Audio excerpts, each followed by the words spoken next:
Good morning, everybody. Welcome. We are here at the Super Nintendo Superstars. My name is Natara, and I'm going to be your commentator for the next few hours while RPGchick does an amazing job of running Mystic Quest,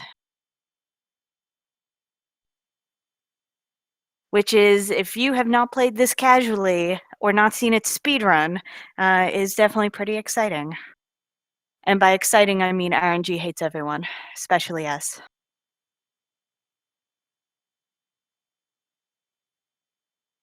So with that, we are just going to wait for RPGchick to get started. Um, and we start on a very high note, for sure.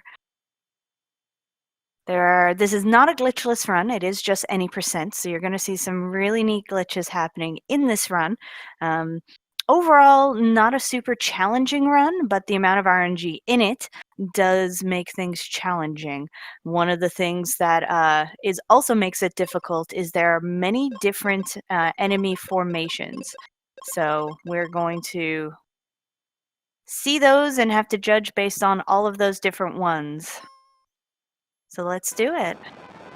So right from the get-go, we are going to the Hill of Destiny, where Random Old Man is just like, hurry! And you're like, oh, okay, cool, can do.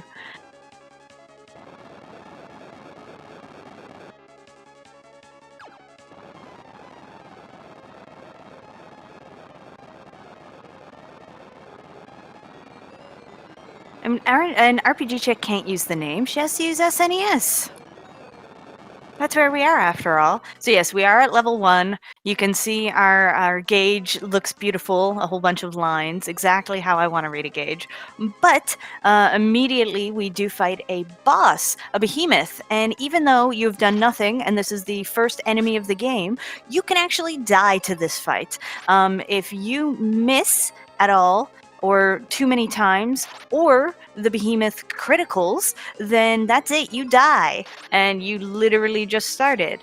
Thankfully, though, Mystic Quest has a feature of restarting battles once you've completed them. So it's what makes this game safe to not need to save anywhere, because you can always just restart if you die in a battle, and I can guarantee you we will see that happening in this run. Mystic Quest's RNG is just so ridiculous, sometimes you just die. You can do it perfectly, and that's the end. Yes, you do ideally need actually not just ideally, you do need a save file at the end of the game in order to start this. What that does, it is a glitch that RPGchick has already set up. By just loading an end of the game save anywhere from final partner Phoebe on, and then reset your game and start new, your partner from the beginning of the run till the very end will have the end of game resistances, which makes them much more powerful than they're supposed to be, which is going to be absolutely critical for surviving some of these boss fights, as we are not going to be doing any extra leveling. We're just gonna kind of make do with as few enemies as we can fight, aka the ones directly on our path. We are going to make sure to pick up that cure spell, though. We are going to need that. I believe the Japanese title is just Final Fantasy USA, as this one was produced in the US. And no, Ben does not have a home. The main character's real name is Ben, or Benjamin. So yeah, as far as we know, he's just kind of hanging out. So into the first quote-unquote random encounter. As you can see, we can see exactly where all of the encounters are on the map screen, and except for in one notable case, this will be the case through the entire run. You will also see that our main character is dead. Get used to that fact. He is going to die a lot. We are going to be relying very strictly on our partners for help. And yeah, they're going to do the bulk of the work here. So depending on what happens in each turn will depend on what the actual actions of our characters are. There'll be certain times where RPGchick is going to purposely manipulate our partner between manual control and automatic control. So, because we know what the AI is for these particular partners, and it makes it easy to manipulate, because some of our partners are not very smart at all. And speaking of not smart, or not difficult, we have the Minotaur, our first official boss, who is weak to curative spells. So every partner you get comes equipped with the life spell. So you equip it or immediately use it on the first boss, and it's dead. GG. So we will continue on. Unfortunately, our first partner, Kaylee, did get poisoned in that encounter. So Ben is going to head to the Sand Temple to get the elixir stored there in order to cure her. Oh no! The chest is empty. So, and just so everyone knows, I am not RPGchick, who is currently running this. My name is Natara, and I'm here to help out. So it turns out the potion was already stolen by our lovely new partner, Tristram, who has made a deal with you, since you don't have any money to buy it, let alone enough money.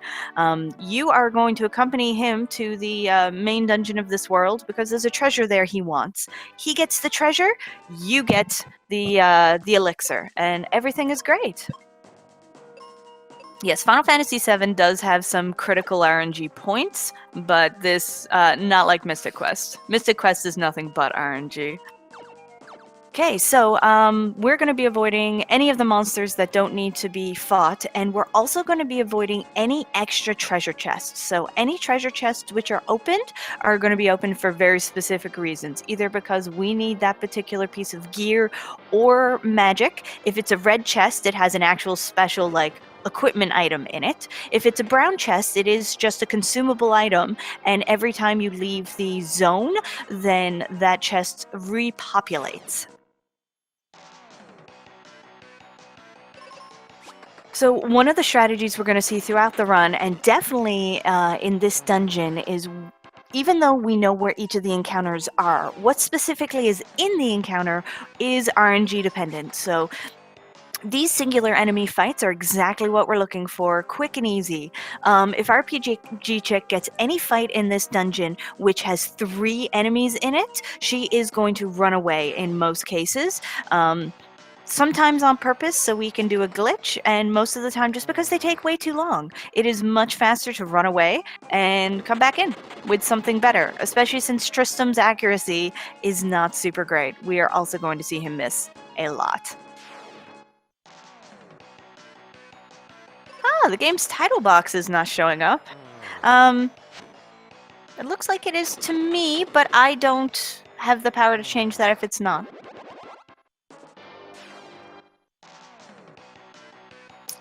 So you see here we've got a 3 skeleton encounter, so RPGchick ran away and came back in, and now we're back to 1. So that is way, way easier. Yes, and the steel shield on the way out is one of the purposefully picked up items. We're not going to be getting all of the equipment in the game, so we don't want to skip any of the easily obtainable equipment, as it gives us some bonuses we are definitely going to need. So this game also makes use of your weapons have different effects on the world map around you. So as you saw with the bombs we now have, RPGchick will be bombing open bones and bomb holes in order to progress through the dungeon. And the more weapons we get and dungeons we check out, the more of those items we're going to make use of. Picking up our first consumable chest of seeds. And what seeds do is they actually are your magic replenishing item of this game, and we need them for multiple reasons, both because, well, there are going to be times we need to replenish our magic, but we're also doing them as a setup for a glitch. So this particular encounter RPGchick has is perfect. It is one she wanted to run away from. So what she did is, before running away, she went to use the item, the seed, but once it got to Tristram's turn, who was on manual, she then backed completely out and went to the run command. What that accomplished is it allowed her to duplicate her seed. You can only get 1 extra item for every time you use it, but it works out really well, as it means it will give us just enough seeds in order to make it through to the point of the game where we're going to have to use that spot for duplications. And by duplications, I mean just terrible, amazing glitches. Because this game is broken, like so many Final Fantasies. So now it's time for the first major boss. So, like most Final Fantasy games, or many Final Fantasy games, there are 4 crystals in this game we are trying to free, and they are guarded by major bosses. So, this is Flamosaurus Rex, who is undead and therefore weak to cure.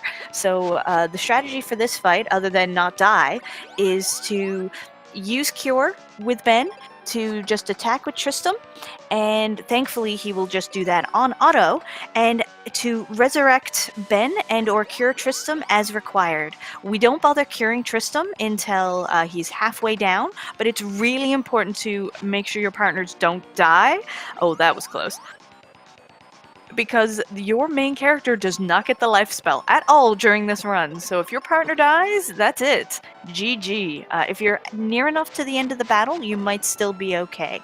Another thing is really good is that the life spell is actually kind of an OP curative spell. Not only does it bring you back to life, but it is a full cure, and so long as it's used during battle, it also cures status ailments. So that is great. Another thing that we can, anything, any singular spell in this game can miss. Literally any of them. Welcome to Mystic Quest. Placing your partner on auto, if you have a dead partner, it is guaranteed that they will automatically use life on them. It's just the way the AI works. Not only that, so they'll cure themselves. So we kind of have to manipulate that a bit, because sometimes your partner is going to want to cure themselves and you're like, no, you're fine. What are you doing? So again, that's where the bounce between auto and manual. Wow. Tristram is really representing today. We don't like Tristram very much. He misses a lot, but oh wow. Oh wow. He is missing a lot.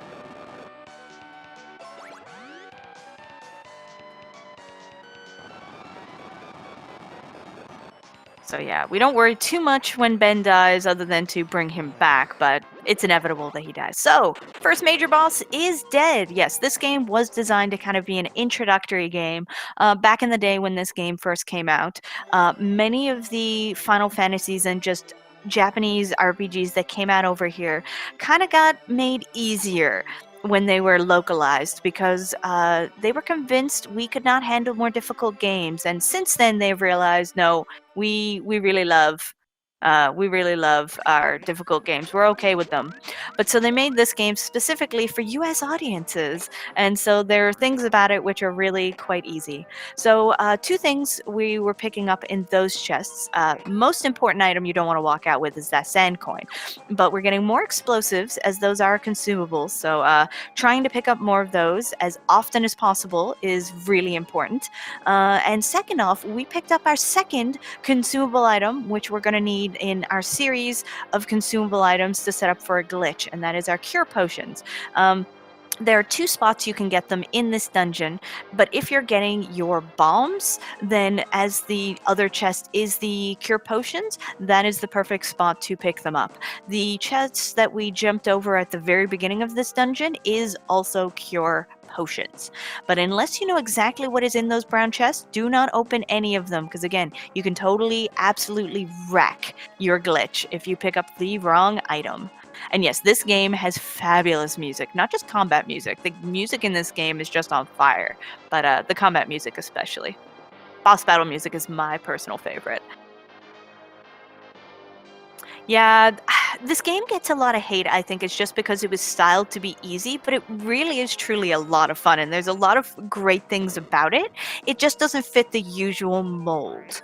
So yeah, picking up the steel shield, any equipment that is picked up is just automatically equipped. The most powerful quote unquote item will be automatically the first one, and we're not going to find any items, any bosses to get out of here. As you can see by just a series of walking and jumping, we can just leave. No fighting extra enemies. We are fab. So the earth is green again because we did restore that crystal, but now that we have the elixir, it is time to cure one of the 2 best partners. So Kaylee, not having the best day, but feeling better, but says that you should go visit Spencer, really important person, who's up in Aquarius. You're like, okay, cool, can do. Let's do it.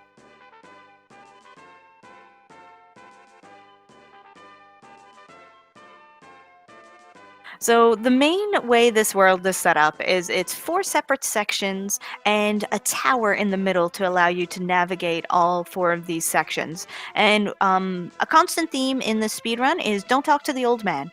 I think there's only one time we will purposely talk to the old man. Those explosives RPG Chick just picked up are ones that usually I know when I'm running this game, I pick it up every time I pass it because every time you leave Focus Tower and come back in, they're refilled again and explosives. So there was a fire spell that could have been picked up if you feel more comfortable having it, but it is absolutely not a required item for this run. So RPG Chick is choosing not to pick it up, at least at this point. I don't think she picks it up at all, honestly. So walks right past it and gets my favorite partner, Phoebe.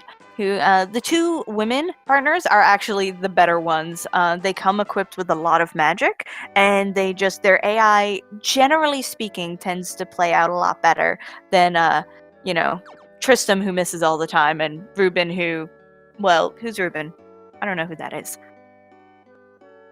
So we just have to stop in quick, trigger our plot point being like, oh, well, we're here to see Spencer, but Spencer's currently frozen underneath the house. So we need to unfreeze this place in order to visit with Spencer. So first off, we are in the Wintry Cave. See if we can't, we're hoping the crystal's in here, I think. Any of us who've played this game know the crystal is not here. The item to get to the Spring of Life is, though, so we're going to fight our way through. One of the most common strategies with Phoebe, now that we have her, is to just leave her on auto. She will fire all many things and do great damage. One of the things in battle that you need to really be cognizant of is when you get different types of enemy packs, because even though you can manually absolutely attack all of them with magic, your partner will not do so if they're on automatic. So again, if you get multiple enemy packs, you're going to be manually having your partner attack all of them if you know it works. Also, sometimes your partner just uses the wrong magic type. So RPG Chick knew that Thunder is the best spell to use on those worms. So manually had Phoebe cast that on all of them. Yeah, we really don't care about the crystals.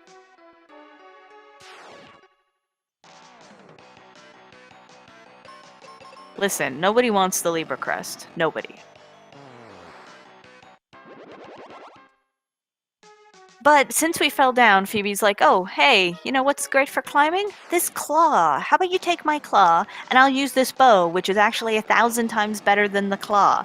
So we're like, Phoebe, why did you not use that from the get-go? Anyways, it's fine. We can climb things now.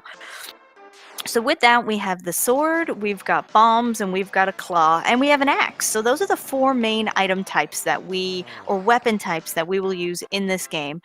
We will be getting upgraded versions of all of these items as we progress through, but using the 4 types will help us navigate through all of the different areas. So that was a not good enemy pack, so RPG-Chick choosing to run away rather than fight it.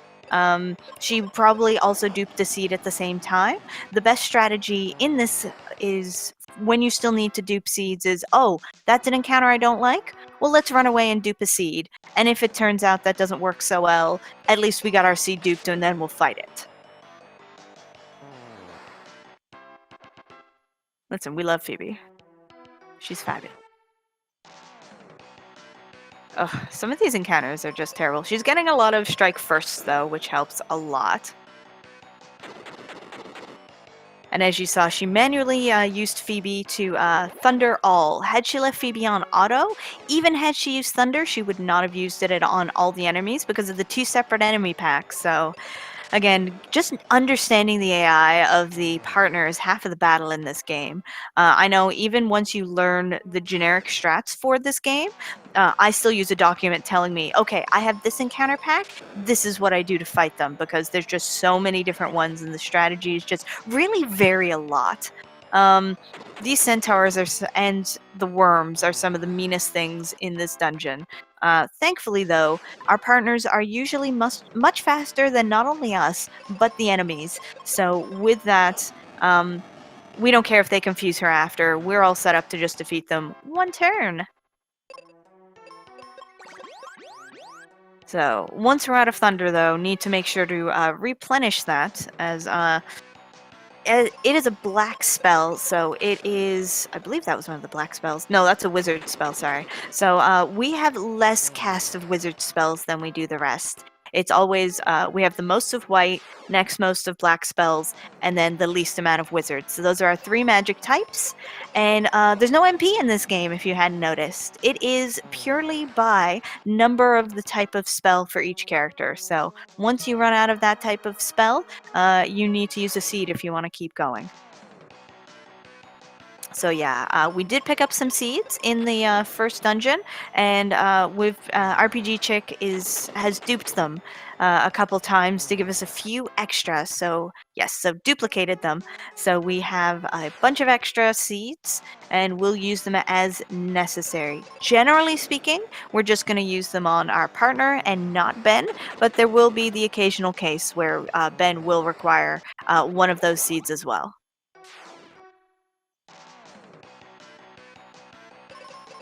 The dupe method is incredibly easy, actually. It's literally make sure your partner's on manual. Have Benjamin try and use the item. Once it gets to your partner's turn, back all the way back out and just run from the battle. And that if you had 3, now you've got 4. If you had 4 seeds, now you've got 5. Like, it's super easy. It's just the time it takes because you're trying to run away from battles that you may actually need to use. So we are here to the boss of this dungeon, who is the squidite there. One of the beautiful things about all of the battles in this game is all enemies do it, but bosses especially. The more damage they get, the more their enemy sprite changes, and bosses tend to go through multiple changes where most of the regular enemies just change once. So I always found that to be a really incredible feature of this game. One thing you'll also see a lot of is other than the 4 main bosses, you will see any boss like Squidite here, who we fight, pop up as a regular enemy later on. So we defeated Squidite, you will see them again. But now we have gotten the Libra crest, and what that will do is allow us to go visit the Spring of Life. So hopefully we can use the water from that spring in order to melt the ice, so we can go visit Spencer. Listen, that squid was in our way. It understands. It knows what you have to do in order to save Spencer. Don't worry, there's lots of them. We'll see Squidite again.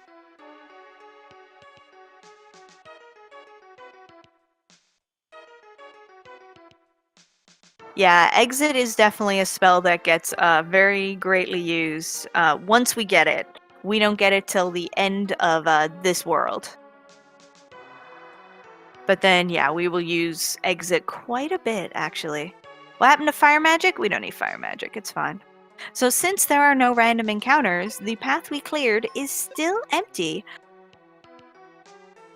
RPGchick just checking how many seeds she has so she knows in advance whether she's going to need to dupe some more. Because again, we have to do very careful management of those seeds, because we need to not have too many, because we do need to purposefully run out, but we don't want to run out too early. We do actually need our magic, weirdly. Okay, Libra Crest. Oh no! So unfortunately, the Spring of Life has dried up, but there's more to this cave, so this is the one and only time we are purposefully going to choose to talk to the old man, and he gives us an item called Wake Water, which is the water from the Spring of Life. So we're like, cool, let's do it. We're gonna unfreeze Aquaria. We have got this. How many run enders? Technically none. If you have the persistence to keep playing it, there is no reason, or very few reasons. Not curing up before a boss battle can do it, because if you haven't saved and you didn't cure up before a boss battle, if you die and have to restart a boss battle, then you just start at whatever status you were at the beginning. So if you were low health and such, you will still be low health. So yeah, that is not a thing you want to do. One of the reasons RPGchick was also checking her seed value was so she knew whether she needed to stay at the inn at this point. So the Wake Water did unfreeze that plant, but it didn't unfreeze the entirety of Aquaria. So we have to make it to the main dungeon and fight the boss to free the crystal in order to unfreeze Aquaria. However, we have to go through this little basin falls first. And we're going to be doing block puzzles! Hurrah!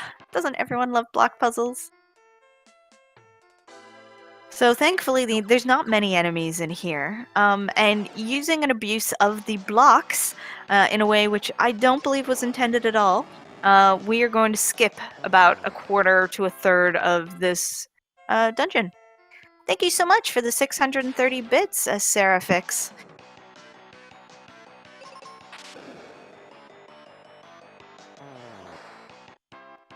So RPGchick's actually getting great enemy encounters here. The pack she's getting. You can get a third enemy with those Lamias sometimes, and that's less fun. So yeah, this block puzzle, yeah, as I remember as a kid, I struggled with it too, but now as an adult, especially knowing how we do it for the speed run, I'm like, oh my goodness, how did I not see this previously? So yeah, because she has the 2 different enemy encounter packs, she did have to finally put Phoebe on manual, so she could thunder all. Now, the intended way to do this is going to be the way we initially set it up, but we're just going to set it up a little more than intended. So setting up those first 2 blocks allows us to get to the rest of the dungeon to explore and open chests. But if we move that first block that we got at the beginning of the dungeon and just put it as so, we can actually get right to the boss. And yes, this game was definitely designed to kind of be Babby's first RPG, but it's actually really quite a good game. So yes, we have skipped a nice chunk of the dungeon. We are making sure to pick up this heal spell, though. That becomes really important later on, as the further we get in the game, the more status ailments they are, and they can be quite mean. So, welcome to Snow Crab, who we will also see again later on, but for right now is just a bit boss. This is the point in the game where you actually really start to notice if you have not done the resistance glitch, which was set up at the beginning of the game. If you didn't do it correctly or made a mistake, you start to notice at this fight. You can actually really struggle to get past here because Phoebe has a lot of resistances due to the resistance glitch, and so she takes quite a bit of damage, and it's near impossible to stay alive in this fight without it. So it's really quite helpful. So for those who missed it, at the beginning of the game, RPGchick loaded up a save. She turned on her cart, she loaded up a previous save of Mystic Quest from the last place, the one with Final Phoebe, who is your final partner in this run, and then just reset the game and started new. So that what that does is it gives all of your partners from the beginning right until the end of the game the same resistances as your final partner. So really incredible, really lucky, well not lucky, really helpful in a lot of spaces here. And with that, we defeat the boss, we get our bomb upgrade, and we are in to our next major dungeon. And this one, we start to use our sword to poke at switches. Now, it's going to look like RPGchick is fighting a lot of random encounters because, well, this dungeon's empty, isn't it? Well, we're supposed to be picking up a mirror on the right side of the dungeon, which turns all of the enemies, which are currently invisible, makes them visible. However, the enemies are always in the same place. They don't move. It's the exact same as any other dungeon. So since RPGchick knows where she's going and what enemies are in her path, she doesn't need to get the mirror at all. So welcome. Welcome to Invisible Enemies. But yes, if you play this casually, and because sometimes you have to if you want to speedrun this to get that end of game save, if you aren't lucky enough to have a cart which already has an end of game save on it, yeah, that can be helpful for getting through here. But again, if you want to fight all the enemies anyways, or know where you're going, you don't need to see the enemies. Yeah, I think the other place with invisible enemies, we skip. We ain't got time to fight more invisible enemies. Well, we do here. Yeah, New Game Plus is especially easy mode. You are not wrong. It's very helpful for speedrunning.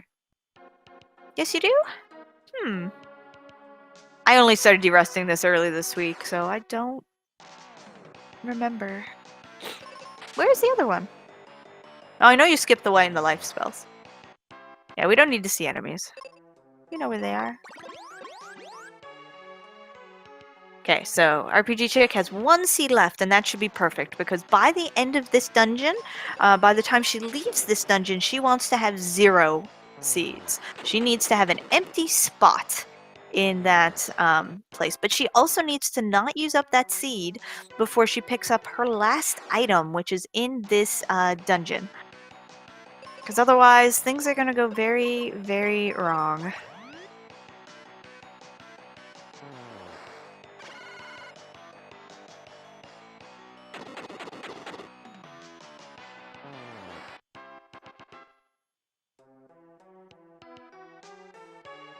So the correct way to go to actually progress is to the left. However, there is a switch on the right side of this floor. So you are going to have to come back here in any case if you progress on. So best to hit that switch right from the get-go so you can continue. So we start to get some of the meaner encounters in this particular dungeon. These stony roosts can petrify you, though it's much less likely. They don't really do it a lot in this dungeon. And if they specifically don't, their successors definitely can and do. One of the reasons we pick up the heal spell. What? There's no Night Sword in this game. What are you talking about? Yeah, there is a sword upgrade in this dungeon, but yeah, we don't pick it up yet. Again, unfortunately, we have to walk around a bit because switches. Otherwise, the door we need to go through will be shut, and there's no fun there. So, RPG Chick, not liking that encounter. Those gathers are not very nice. They are resistant to many things, so not always the easiest to fight them, but with that freezer crab, she's ready to go.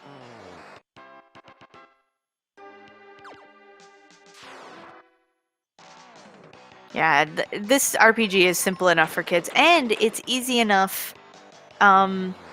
It's purposely set up in a way that you can just keep going, and you're not going to get totally decimated by much here. Because again, you automatically get to restart battles if you die right from how you were at the beginning. You can save literally anywhere. It's got a lot of really great features for things like that. And yeah, made it easy enough for the North American audience. So the RNG though is, oh gosh, just playing a game where you can be like, I did everything perfectly and still died. That is Mystic Quest in a nutshell. So the RNG portions aren't too bad at this portion, but there are definitely some sections coming up where they are the decider onto whether you get a PB or not. Or they can be, because yeah, it's RNG sections which can literally steal minutes from your run.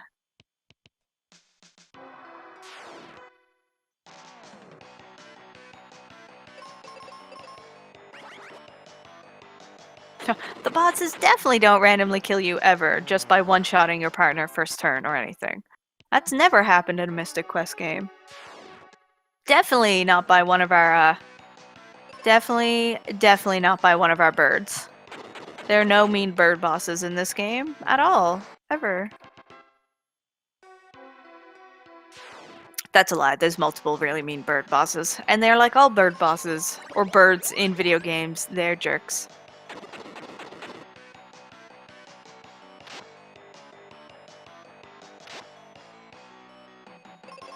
Usually for these sort of events, you give the estimated time is usually not your personal best. It is probably closer to your average. So most events are used to the fact that some folks are going to go over their time and some folks are going to go under their estimate. And part of event planning is just managing that. And if there's anything speed gaming does, it's event planning. So they got us. We wish birds weren't real in this game. My gosh. Who is Phoebe? She is your current partner. She is the grandchild, I believe, of Spencer, the man we were sent to go and talk to. And she is currently trying to free him from the ice prison under her house. Because for some reason, this old fellow likes to just hang out in the caves underneath the house. So when things freeze over, he got trapped. It's not very fun at all. So we're currently trying to save him, and that is why Phoebe is with us, with her fabulous magic.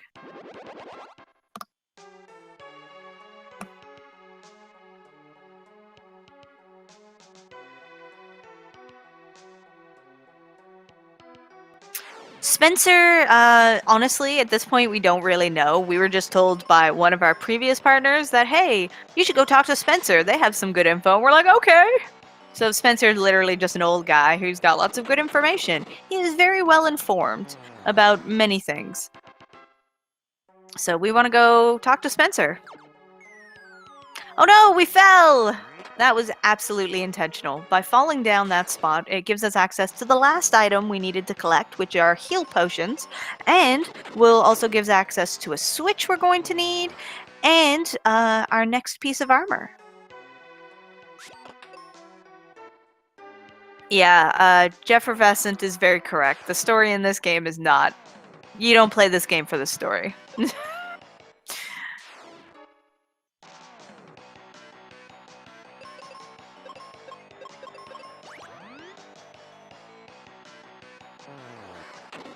Yeah, a lot of the story, it's yeah, they tone down the story in the same way they tone down the game mechanics. You're just kind of playing the game going, what? What? Okay, cool. That sounds like a great idea.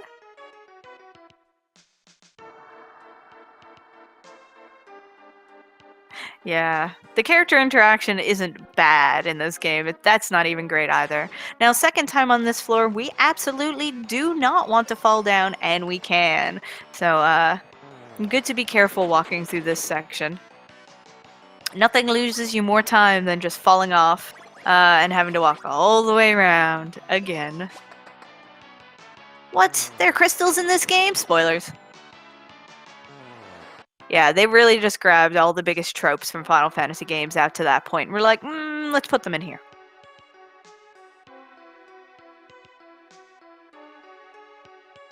The game does, in fact, tell you who the old man who flies on the cloud is, but not until you have defeated the final boss.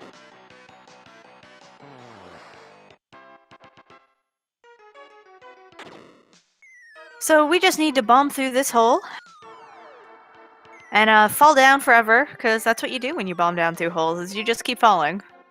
Hit the switch and fall down more holes. But that gives us access to our next sword as soon as we defeat this set of enemies who just want to hang out in our way very rudely. I think the old man just looks funny. He just looks very silly, and he just shows up everywhere, and you're like, oh man, why are you getting up in my business? And he doesn't care. He is here to get up in your business. What? I am a liar about not getting a new sword. Ha! Were you surprised? Oh look, and there's our boss. But we are actually... This screen likes to make you think that you can get to the boss from this screen, and it's a blatant lie. The boss just kind of hangs out there. I think if you do go up to the boss, he goes, aha, I'm not really here, or something. Either way, this is not where you fight the boss. You get the real boss on the next floor.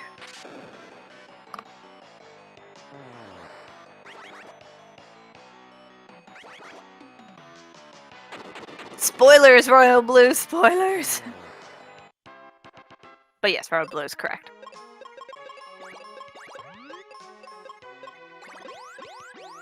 It's two people in a cloak, floating on a cloud. They're really Goku.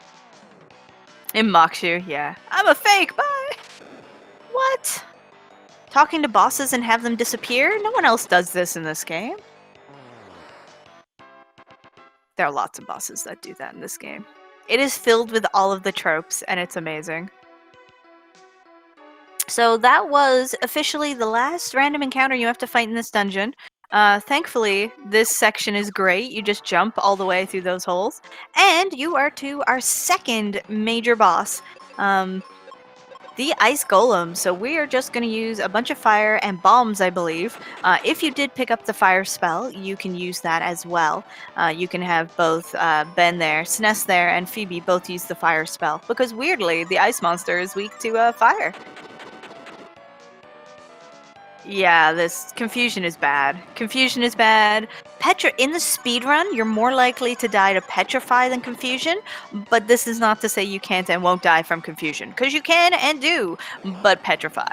And yes, this boss is terrible. It does a lot of damage, even to Phoebe, and it can drain you. So it's just like, hey, I'm gonna just take your HP and stand up again. So you really have to keep a close eye on your HP here, because not only does Ben get killed really easily, but you do not want Phoebe to get lower than 50%. So finally getting a chance to display one of the really fun AI mechanics in this game, which is if you set Ben to do a command, you have your partner on auto, and before either character gets to do anything, Ben gets killed, your partner will automatically use their turn to life Ben, and then since Ben always comes after your partner, Ben will still then do his inputted attack, which in this case was attack with bombs. It's incredible. I wish that they would have that sort of feature somewhere else, but alas, not the case. Yeah, Ben is not the. Hey, nobody shrugs like Ben shrugs. Like, tell me another character who shrugs like Ben does. See, Mikan understands. It's that shrug. Yeah, exactly. No one shrugs. No one shrugs like Ben. So we're gonna get our river coin and start falling down again. So that's what we do. Yeah, do not pull.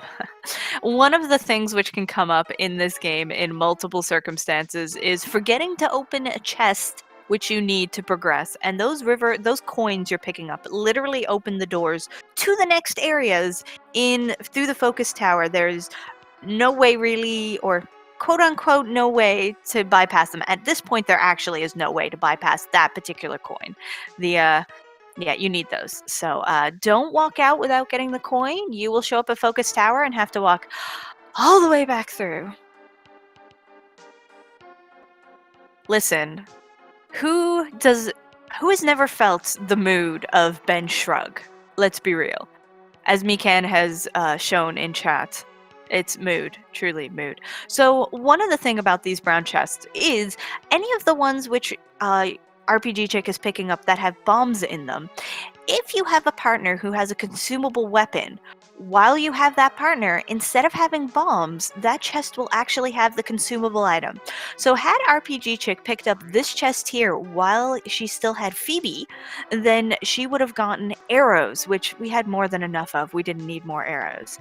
So we wait to pick up that chest until we have to literally walk past it on the way out, and bam, more bombs. Now, those bombs are really important, not just because, bombs are fabulous, but for this battlefield, which RPGchick is heading to right now. The battlefields are designed in order as a way to get more experience, and also they tend to have gold or treasure at the end of them. So most of the time we actually don't bother with them because we don't need the experience and we don't need the item. However, we need the item which is at the end of this battlefield. So yes, we're going to play the game of how many sphinxes do we have to run away from. There are only 2 random encounters you can get in this 10 enemy battlefield, and it's either your squidite there and the sphinx, or it's just the squidite, and we want just the squidite. We don't want to deal with the fanquid. We don't want to deal with the sphinx. We just don't. So any battle that is not just a fanquid, we're going to run away from. So get your guesses in chat. It's already not going to be like 3 or 4, because I think we've already had 4 sphinx battles out of the 10 we have to defeat. 10, wow. Dr. Mutilated, that's just rude. Yeah, over 9,000! It is possible. You can have a higher number than 10. There's just only 10 encounters that RPGchick will have to finish. So yes, and for the earlier question, yes, I am Natara, talking over RPGchick stream because of how the setup goes. She's doing the hard work while I just say all the fabulous things she's doing. So thankfully, one bomb is all it takes to defeat these fanquids, and it's why you need a minimum of 10 before coming into this battlefield. So you can just come in, bomb the fanquid, and leave. Yeah, I gotcha. I run Final Fantasy VII, and I have someone who always guesses 48 for Yuffie because they hate me and the game. So excellent. We want to see more of these. I did a couple of practice runs of this myself before to get ready for commentary, and I actually, because it was just a practice run, had 10 fanquids in a row. Not a single Sphinx. Never happens in a marathon run ever.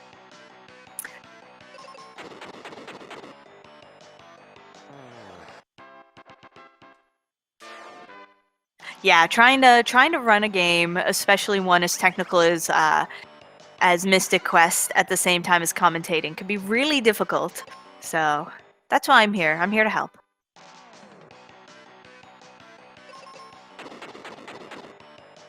And it depends on your skills. Some people find pressing the buttons easier than the talking, and some people like me find the talking easier. Yeah, so yeah, even RPGchick knows.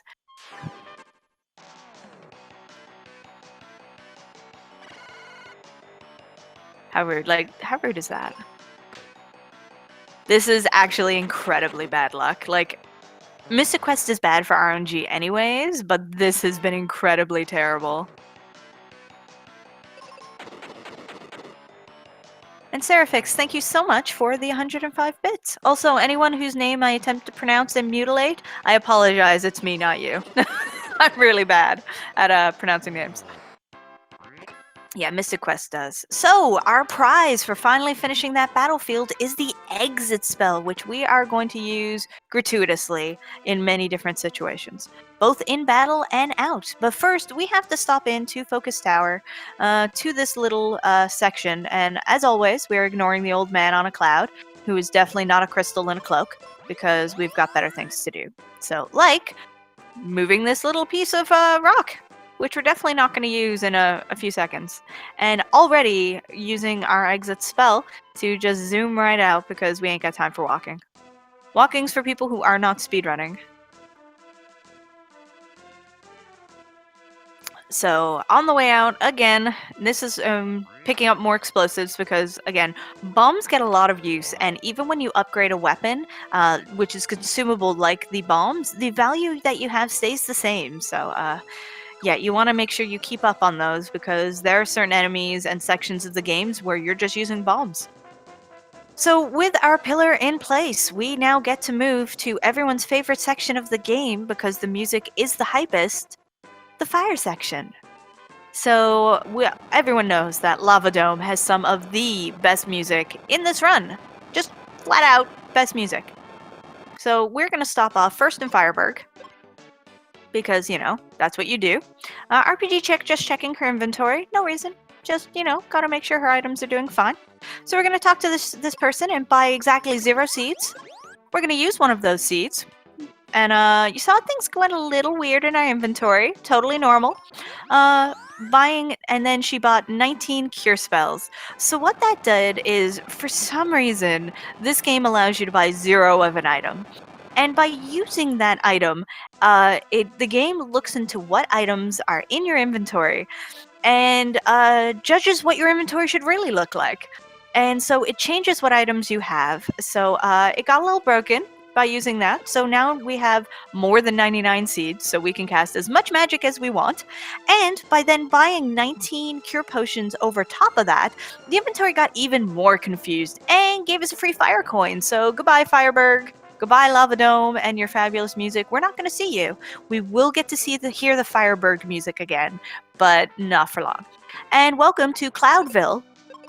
This place is not supposed to be covered in clouds, but any area that you have not defeated the major boss and freed the crystal for in the previous zone, it's left covered in cloud. And so since we did not free that crystal, this section is covered in clouds.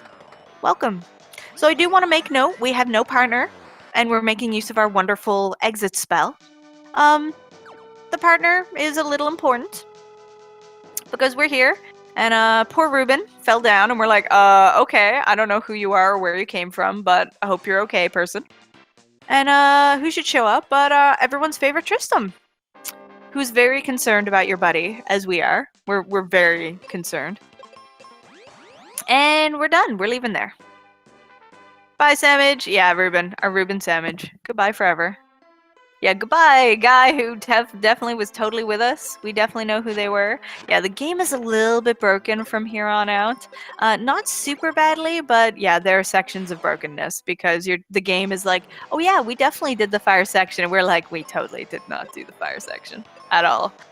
So exit is going to be an incredibly important spell in general for the rest of the run, but for this next section, while we have Tristram in our party, these enemies are pretty resistant to many things, and you just don't have what you need in order to do much damage to them. Tristram's hit chance is just terrible, but they are all pretty weak to exit.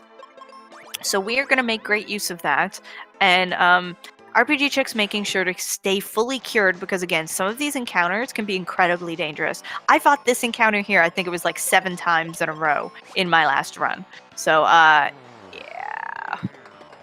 You can get, I think it's Petrify. Or is it that everyone got confused? Either way, it was very mean. I cried a lot and continued on. What? We don't do anything weird to the Dark King other than defeat the Dark King. I still hate Tristram as an adult, and I still love Phoebe. Phoebe's the best. Kaylee's second best. Phoebe, as we call her. There's always the fight as to who's better, Kaylee or Phoebe. And in my heart, as long as you can accept that the top 2 are either Kaylee and or Phoebe, we're friends. I don't mind if you like Kaylee more. So we're here, we're going to talk to this tree, because we need to get through this section to get to the next place. However, we can't talk to trees, which I feel they should have recognized a lot. Listen, Draven, I love you, but you're wrong. But we're still friends, because we both acknowledge who are the best ones. So with that, we need someone who can talk to a tree. Do we know anyone like that? I think we might have met someone like that.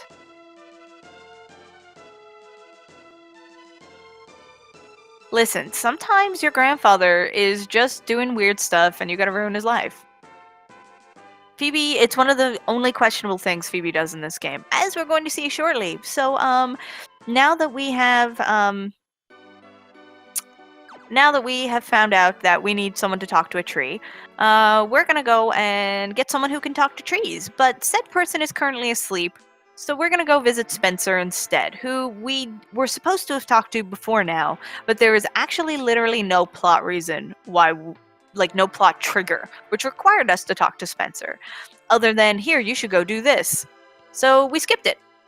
And so now we're going to talk to Spencer for definitely not the first time. Absolutely not the first time. Listen, Kaylee talks to trees so she knows the evil ones, and she has the best weapon to get rid of the evil trees. So here's Spencer. Hello. So we're looking to save Captain Mac, who is actually Kaylee's father, who disappeared a while ago. And it turns out Captain Mac is actually trapped on a ship on a ledge somewhere. So we want to try and save him. And Tristram's gonna go with Spencer to do that, and he's like, well, you know what? Since I'm leaving you here, have this nice claw I stole from you in the very first dungeon. You're like, cool! Tristram came back from when we skipped the fire area, jumped into the wind area, and talked to a tree briefly. He's gone already. Goodbye, Tristram, literally forever. We're done with Tristram. So Phoebe shows up and goes, oh hey, you know what would help? We should bomb this wall. Guess what didn't help Phoebe? So by dropping that bomb where she did, she actually collapsed the entire area. Good thing Spencer had left first. So, Spencer didn't need his place. He's fine. He's fine. He just left with Tristram. They're off on bro ventures anyways. So, we know that Kaylee is here, and we're like, oh, you look like you're feeling better. Kaylee doesn't spend time in beds at all the time. So, we recruit her, and we're like, cool. We know she can talk to trees, so let's go talk to trees. Trees are legit the best. And yes, shrug is actually the best reaction to anything in general. What situation can't you just shrug your way out of? Yeah, Phoebe, we're just like Phoebe Y. Hey, everything else she does is wonderful, so we can forgive her that. So, yeah, RPG Chick does the exact same thing I do, which is every time I pass that chest is to get more things. Interesting. Now this is different than what I do in my run. That staircase there. Oh no, she's not. Okay, I see what she's doing. So, she left at Focus Tower to reset her exit point. So if she tried to use exit without doing that, she would go back to the other side where we entered Focus Tower. But by leaving Focus Tower and coming back in, and now coming to this staircase, it means once she is done collecting this item, she'll be able to exit and be totally fine. So this encounter is always the same. So we are going to quickly use exit and arrow, which Kaylee has, to dispatch them to get SNES's very own arrow. So speaking of broken, double arrows are going to be very greatly used, interspersed with exits. Yeah, this game is very broken. We have broken it. And don't mind the stack of, sky coins, which are in the inventory. That's totally where they belong. Absolutely. They were always there. We picked them up in a random chest. This is randomizer, right? Yeah, we got 3 sky coins. We are just that good. So these enemies now are much easier to deal with because they have a weakness to arrow, or at least take lots of damage from arrow. So using both exit and arrow, especially arrow all, is going to allow us to defeat a lot of the upcoming enemies.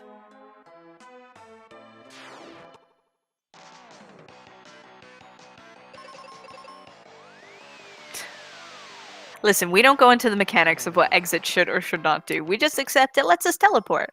And yeah, we do need to yeah, we're not quite done here yet. Yeah, we're not quite going after Captain Mac. We still have to do Pazuzu's Tower, which is after the tree. But yes, we are in the 4th world already. We've defeated worlds 1 and 2 and skipped world 3. So yes, everything here is weak to wind because it's the wind area. Logic? Just go with it. It's safer. It's safer than trying to apply logic to Mystic Quest. So yeah, these enemies are still dangerous, but not nearly so now that you've got people with actual abilities to damage. Yeah, nobody liked the tree dungeon. Nobody still likes the tree dungeon. Pazuzu's Tower is meaner than the tree dungeon, but the tree dungeon is probably the longest dungeon of the game and is not very exciting. So we're going to have some fun here. We're going to have some lovely talks, you folks and I, while we go through this lovely, super exciting tree dungeon. I love chopping the mushrooms. It sounds like you're chopping down trees, and it's great. Yes, Goon Kid is also confirmed best part of tree dungeon, as is some of the spells we're gonna get. Interesting. I don't know that I've... Yeah, I guess... Yeah, well, let's just agree tree dungeons are bad. So thankfully, many of the enemies in here are trees, so they actually take extra axe damage. I don't know why that would be. It seems completely illogical to me. So yeah, between Kaylee's axe, both of you having arrow, fire occasionally, and exit, you do pretty good in this section.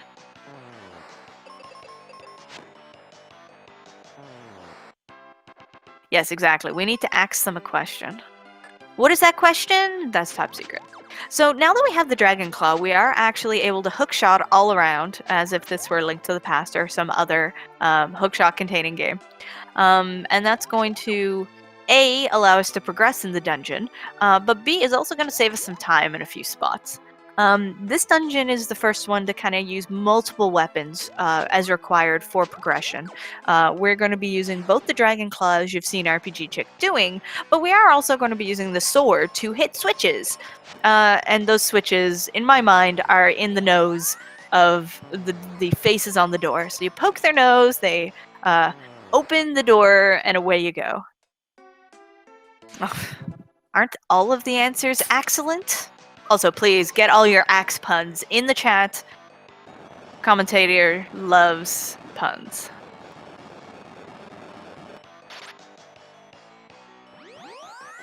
I don't know exactly how many white spell charges, but where white spells are the ones you have the most of anyways, you tend to have plenty.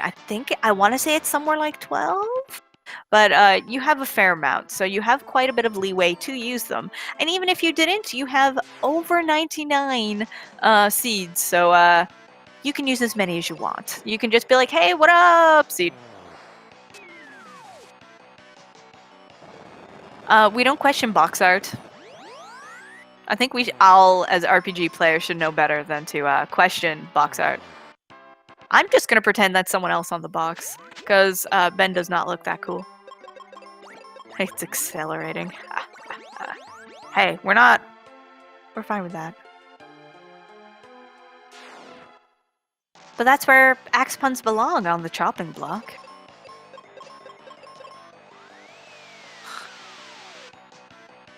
I am ecstatic to hear axe puns. These are beautiful. You folks are all very talented in puns. And Royal Blue giving us all the actual technical facts. I'm learning here. I'm commentating and I'm learning at the same time. Maybe that's the true secret, is Ben was Mega Man all along. He kind of looks like Rock without his helmet. So yeah, one of the hardest parts about this dungeon is just simply remembering where to go, because you just see so much around all over the place. It can get really confusing. So this particular encounter, RPGchick is actually choosing to run from. I think she's trying to get a better one. I didn't know a better encounter existed in this spot, as I always get the ooze and the leeches. But those oozes reflect magic, which is very dangerous. It hurts a lot. So the strategies tend to be take out everything that can use magic on with magic. Don't attack anything while the ooze is there. And be very careful. Ooh, and hope your Dragon Claw procs. So the ooze is actually weak to the status ailments that the claw inflicts, but those status ailments don't always proc. So without that, you just damage them. But providing the claw does attempt to do the status ailment damage, you just one-shot those oozes. Also, one of the protections which you have given to your partner by doing the glitch at the beginning of the game is drain protection. So anytime someone tries to drain your partner, you actually steal HP from them, which is amazing. Yes, and because this was a beginner game, you do get automatically resurrected after every battle, and you still get the experience even though you're dead, because the game knows you're going to be alive immediately there afterwards. So often, especially for a lot of these battles, we don't really need Benjamin, so he's just going to resurrect and maybe get a turn. And if he doesn't, Kaylee's there to do the work anyway. So welcome to our first session of mushroom chopping. There is a lot more. Makes a fabulous noise. I'll try and let you hear it next time, rather than talking over it.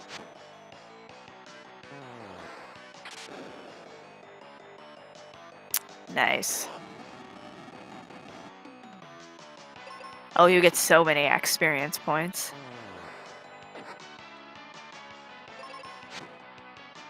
Hey, listen, the game, this is really actually a fabulous beginner RPG for like people who are really new to RPGs or very young. I did not know you could claw just off the side there.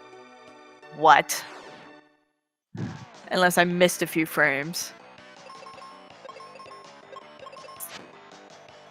That is really cool. So yeah, you can just drop off a lot of those claw points, and that is what you do to save time in many cases. Yeah, nothing can beat the OST. Also, Ben dying in this fight is actually quite dangerous, because these worms are mean. They are very, very mean. Thankfully, Kaylee is handling it. They can actually, like, as you can see, they're doing quite a bit of damage, so, but RPGchick's got this. Honestly, though, I do recommend this as an RPG for anyone to play, just because it is a lot of fun. It has a lot of, beginner a lot of features which make it good for beginners, but it can be quite mean. It doesn't mean it's necessarily easy. It's like they put easy features in it to help you think the game actually isn't that hard. And providing you're casualing it and fighting most, if not everything, you're not going to have any problems anyways. But yeah. Yeah, see, it is a fact. We all know that. Yeah, exactly. Honestly, the most dangerous thing is if you are not fully cured before a boss battle and are struggling with it, can be a danger. But otherwise, yeah, you can save anywhere as well. I love that you poke the tree in the nose. You're just like, doop.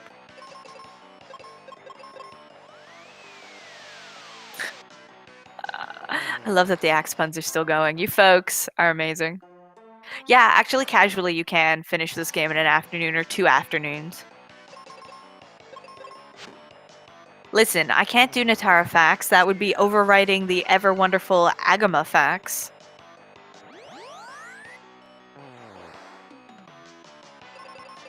Chop, drop, and roll method. I like it, T-Rex. I like it.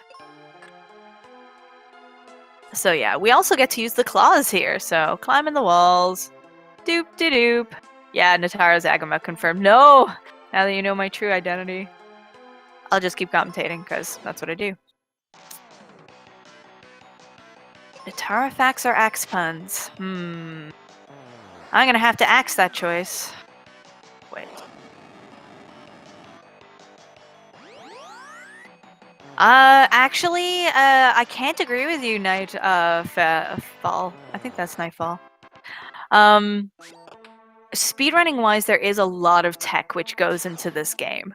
A lot of tech which goes into the speedrun. So, yeah, you can't just you can just casual through it, casually, but which is obvious, of course. Speaking of Natara facts, Natara makes obvious statements. Anyways, there's a lot of tech that goes into this, between the glitches, knowing how to manage the enemies versus the battles, versus the experience levels. Yeah, there's a lot of strategies, so this is a good speedrun to learn, though. I definitely recommend it for those who are new to speedrunning. Just keep in mind it's got terrible RNG, and don't blame it on yourself. It's the game. When in doubt, just blame Mystic Quest. We all do. Oh yes, menu speed tech is very real. Knowing which direction to go to get which type of spells and optimal movement in the actual out-of-battle menus to get to items. It's impressive.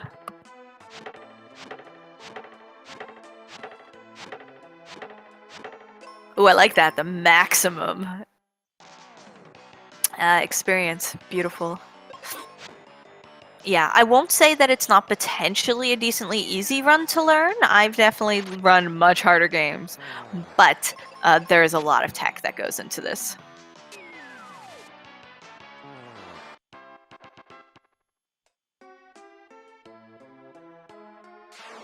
Yeah, the mushroom. The mushroom swak. It's just like twak, twak. Best noise. So good. Put a tax on these puns. That is not just a pun, that is fact. That a good run can get axed by RNG. Shoutouts to Pazuzu. No word of a lie.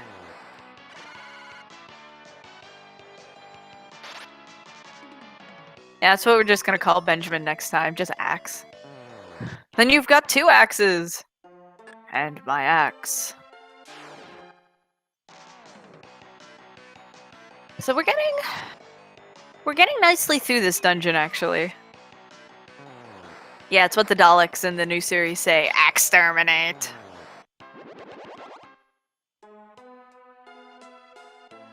Okay, I always think the floor we just left is the last floor, but it's the second last floor, so we are on the last the last floor before the boss floor, and there's only actually one encounter other than the boss we need to fight on the last floor, so we are getting there.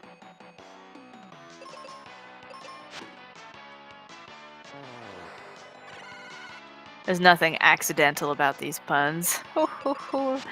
I have no puns of my own. My pun game is sad. That's why I have to live through all of your beautiful, wonderful axe puns. So I asked you for them. So finding these oozes when there's two of them on the screen is actually not bad at all, because at least you don't have to worry about accidentally magicking them. I think even if you leave Kaylee on auto, she doesn't try and magic them, which is impressive because I love Kaylee a lot, but her AI script is not good. It is very bad. Yes, my puns are on the choppy side, Spader.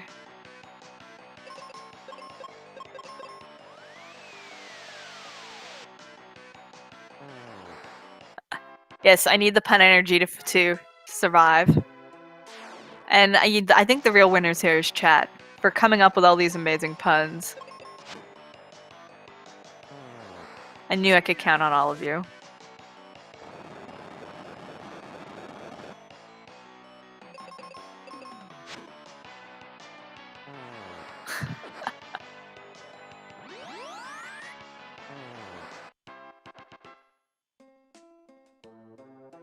Okay, so I think we've got about three, maybe 4 encounters left before the boss.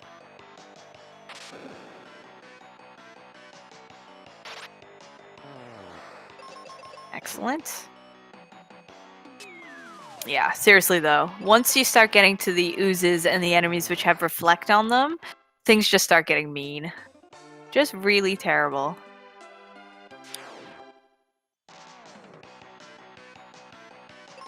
I'm so excited about this. Rujazu, you understand.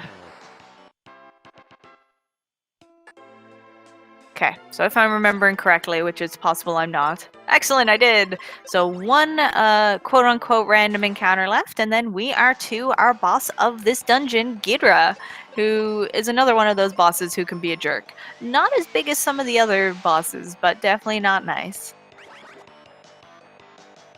Why? Why would you confuse? Excellent. If they're going to use confuse, oh wow, confuse and doom dance. Why would you do that? Wow. Wow.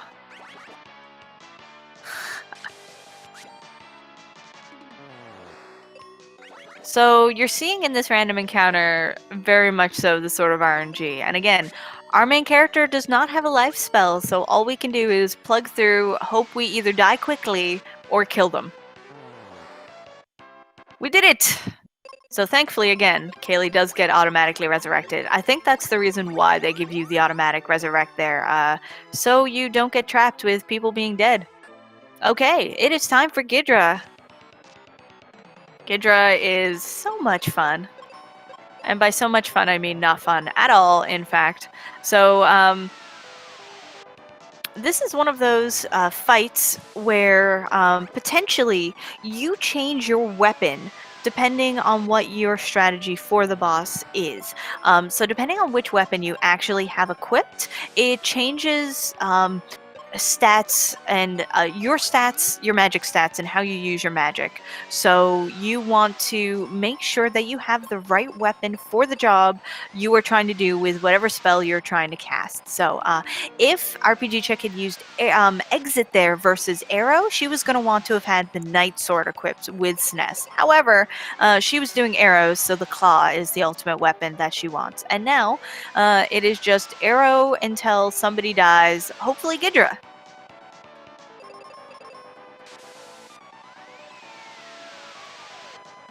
Oh my gosh. Ghidra is actually an anagram of Hagrid. I know it's not on purpose, but still, Natara's a Harry Potter nerd, so that is beautiful. I can't even right now. But yes, Ghidra! Hello, Ghidra. So we have... Some of the boss fights are really simple like this. Well, quote-unquote simple. The difficult part comes in knowing when you need to heal, when you need to keep going. Are you going to auto-heal, or are you going to trust the AI script to actually do what they're supposed to? they will always prioritize lifing if someone's dead. You never have to worry about that. But Gidra is actually, I think this is the last form. Yes, it is. Goodbye, Gidra. Inven, please. Yes, we do have a game soon. But first, Goon Kid! This is RPGchick playing. Of course it's a good Gidra.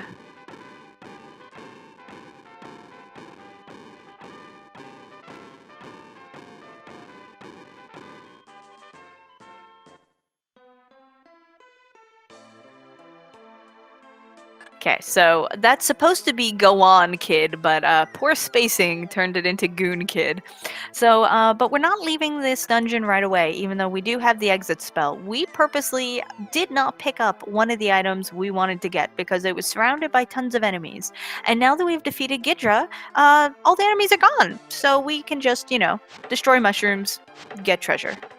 I'm gonna let you folks enjoy the mushroom noise now.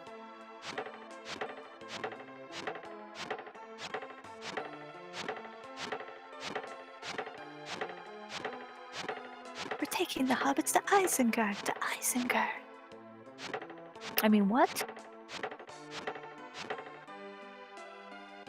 Yes, sadly, we do have one more dungeon to do before our guessing game. But we do have the meteor spell, which we are going to use excessively and with force for our next dungeon. So the tree, now that we've removed all the bad enemies, it walked over, which we didn't see because of the cloud cover, and gave us access to the town of Windia. So now that we're here, there's a few different things we're going to pick up. First up, we are going to pick up the Cupid's Locket for Ben to give him some additional resistances, which he is definitely going to require. And then, blink and you've missed it, we're going to go visit Fireberg again.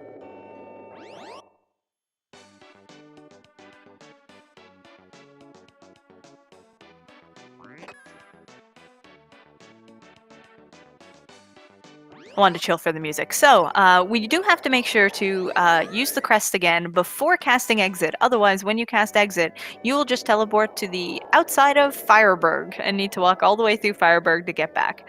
So, we have upgraded our bombs. We need those for the next place. But thankfully, there's that convenient warp from Windia to Fireberg. So, we need Professor Otto's help in order to get to Pazuzu's tower. And to get up to Captain Mac's ship, more specifically. However, the wind is too strong, so he cannot use his machine to create a bridge. So we have to come to Mount Gale to see if we can't stop the wind. So thankfully, everything in here, the strategy for everything but the boss is meteor. Just meteor everything. And arrow single enemies with Kaylee. So very easy to memorize the strategy of Mount Gale. The hardest part is just remembering where to go. And remembering to seed up after, because as you can see, Ben has a whole 3 wizard spells. Doing super great. Wow. These enemies are being very rude. Meteor.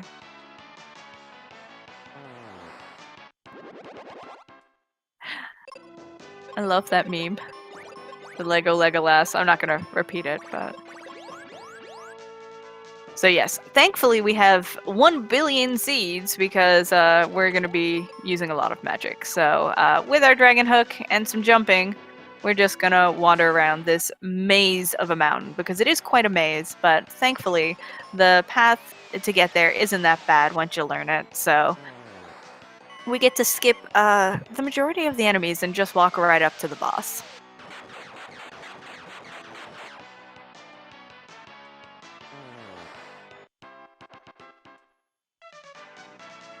So no items we're going to pick up here. We're just literally defeating whatever enemies are in our way. With vampires who are cheering for us. Look at them go. They're going, why, why? They're very excited that we're here to visit. They don't get many visitors up on this mountain, so they were getting a little lonely. But that's okay. We have a friendly meteor to warm them up and make them feel wanted.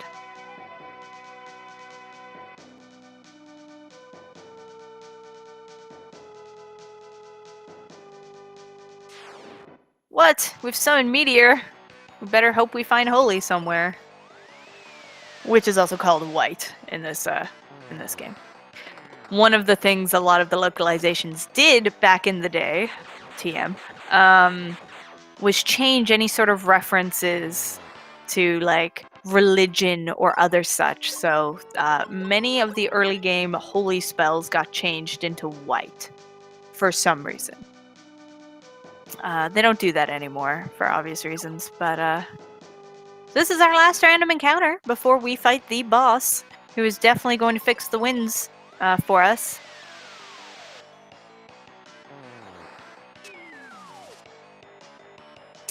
Look at those nice vampires, giving Kaylee some HP. She kind of needed that.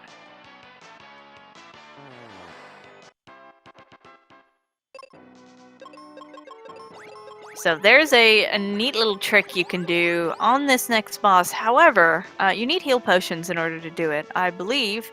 So I don't think RPGchick's going to do it. I think you might be able to use the spell. If you use heal on Dullahan here, it can affects him with a random status ailment, and which includes stun. So you can actually paralyze him.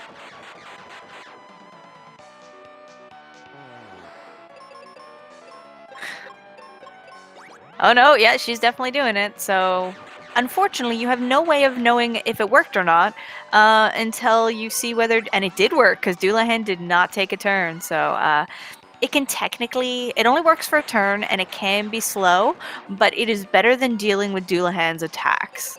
So,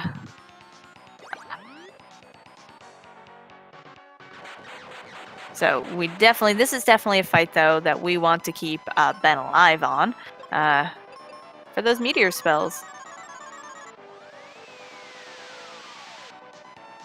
So letting Kaylee do some work here while we get those meteors going, now that we have refilled our MP. Really? And it could be the case that the spell was just white in this one, even in the Japanese version. But there are... You should check that for us, Royal Blue. Because I know in other games, like Final Fantasy IV, they changed Holy to white. So I just assumed it was the same here, but I actually can't confirm that. Who is Ben? Yeah, the old Ben Kenobi? You're so correct.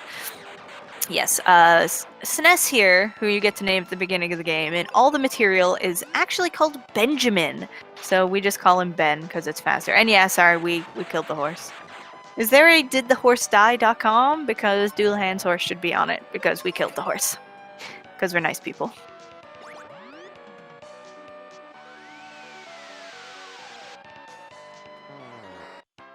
Okay, and with that, Dullahan is toast. But Dullahan also told us that he was not in charge of the wind.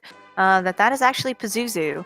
But by defeating him, we do lessen the winds. Just like how the wake water melted the ice on one plant. We lessen the winds enough, or we do stop them, sorry, but in order to get to Captain Mac, we need to go to Pazuzu's tower, and we need the Rainbow Road to get there. Oh, that's a sad joke. Sad horse joke. So, with that, it is time for everyone's favorite part of the game, Pazuzu's tower. So, Otto, our inventor friend there, his granddaughter went to the tower and got stuck when the winds cut in.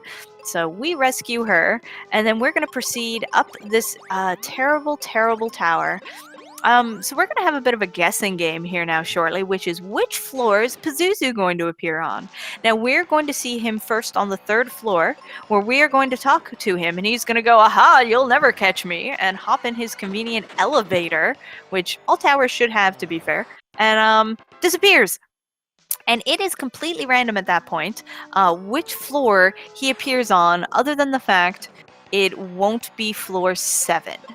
So there are 7 floors total. It can be anywhere between 1 and 6. 6 being the best floor, 2 being the worst floor. To the best of my knowledge, floor 1 is one of the best floors. Let me... there's an order here of which floors are best floors.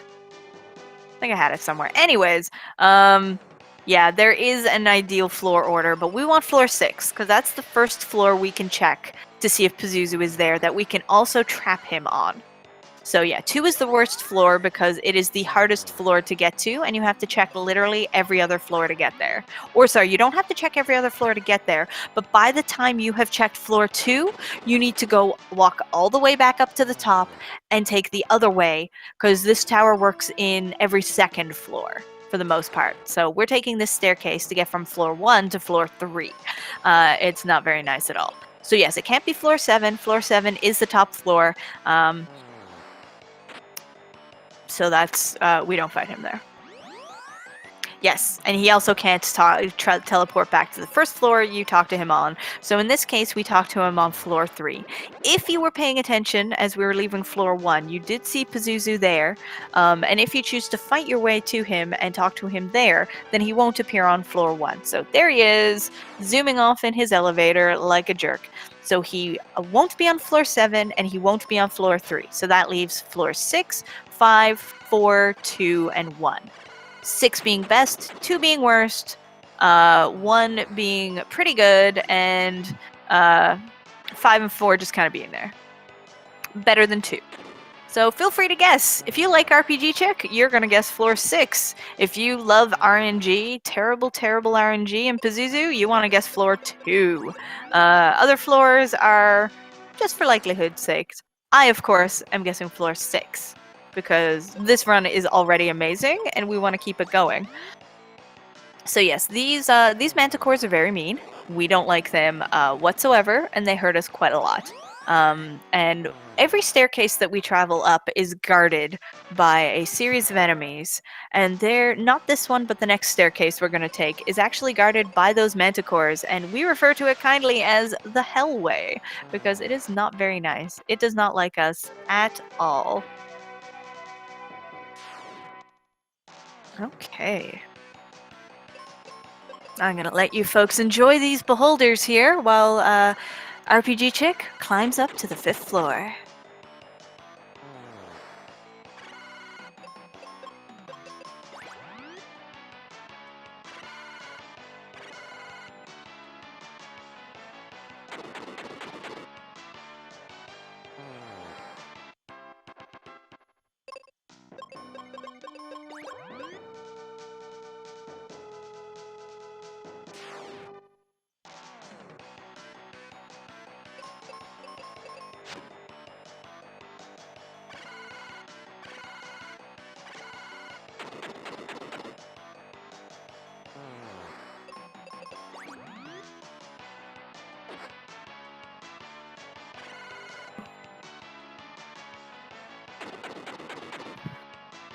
Look, behold their greatness. Hey, we can still have axe puns. Kaylee's still here, and she's got an axe. It's got a bit of an axe to grind here against these beholders.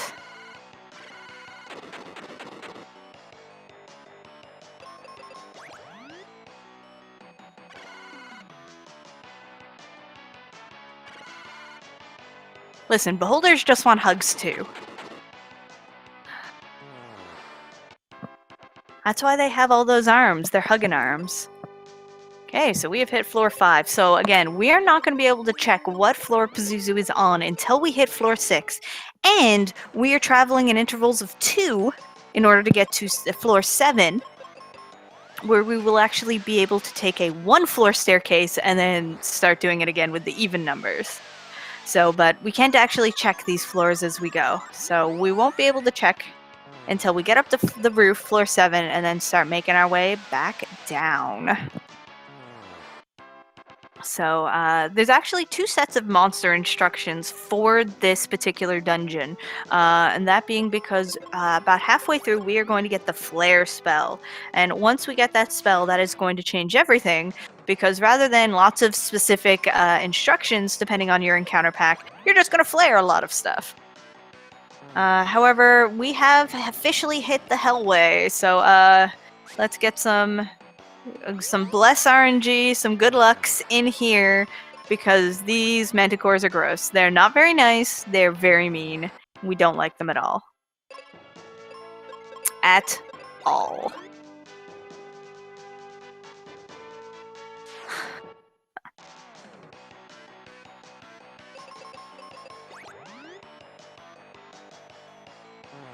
So thankfully, these every version of this enemy is undead, so it's weak to the life spell. So whether it be the Manticore, see, look, there we go. The Manticores just said, you know what? We don't like you. You're being petrified, both of you. And we went, okay, cool. We're just gonna try again. This hallway does just Sphinx. Okay, these specific Manticores, then, may I correct? Not very nice. And I'm sure even more of their people are lovely, but these ones in this staircase and this dungeon are having a really bad day. I don't know if Pazuzu is a bad employer or something, but they're taking it out on us, and we really just do not appreciate it at all. That's okay. Third battle. We're almost through.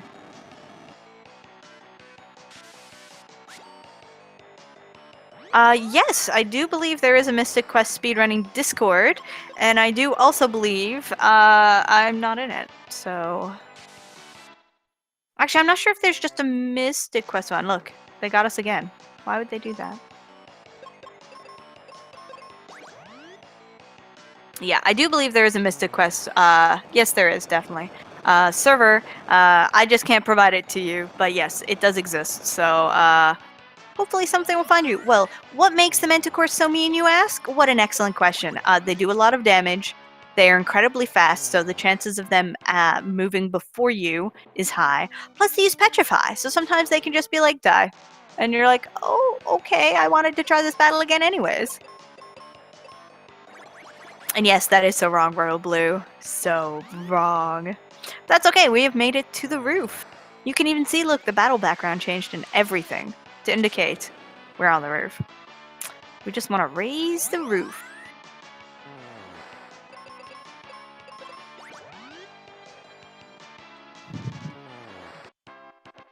Look, RPGchick's got our back. She's running and she already knows. This is how good she is. Okay, so there's not many dungeons from here on that don't have you like hook-shotting around just because you can. It would create more floors to check. But that's what you folks want, right? More floors to guess. Yes, actually, I can link to you. Yes, the speedrun. See if links are blocked. Links are not blocked! Excellent! So that is the official speedrun guide for this game, created by Elmegus. The current world record holder, in fact, unless that's changed in the last couple weeks. So enjoy. There are also here this, I think in here, and if not in here elsewhere, there is a separate guide which just has the encounters in it, which is incredibly helpful.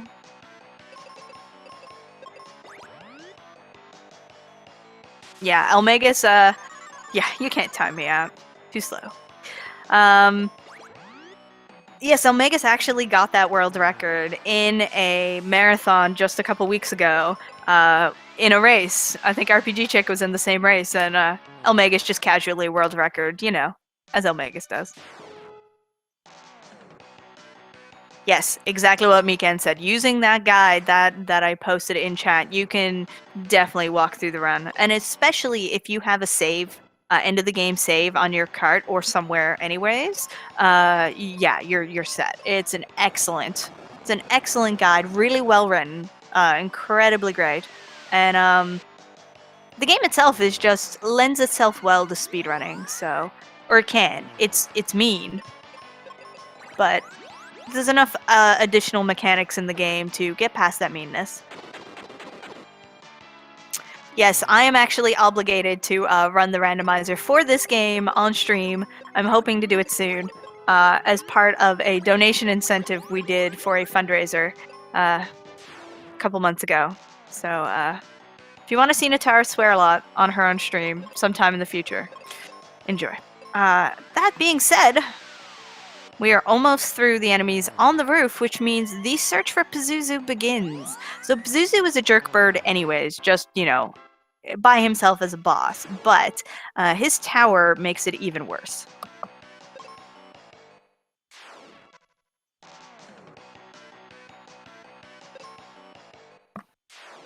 But yes, for those who are interested, there is a randomizer for this game. And if you thought Vanilla Mystic Quest was mean, you should really try the randomizer. It is incredibly mean and not always completable.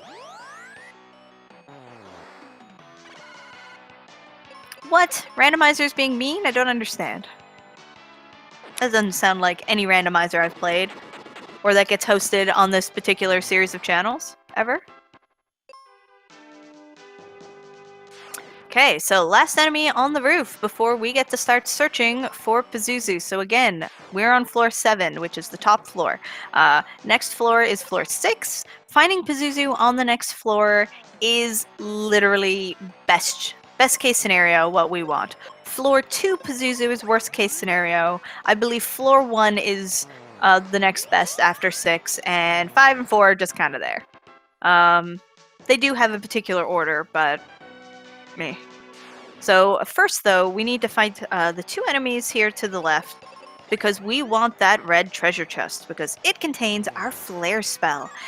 Meteor's nice and all, but it's slow. It's really quite slow. So we would really much rather have flare, which is a faster cast time, if nothing else. So yeah, not liking that encounter pack. Let us try for better. Excellent. Anything without a gather is fabulous.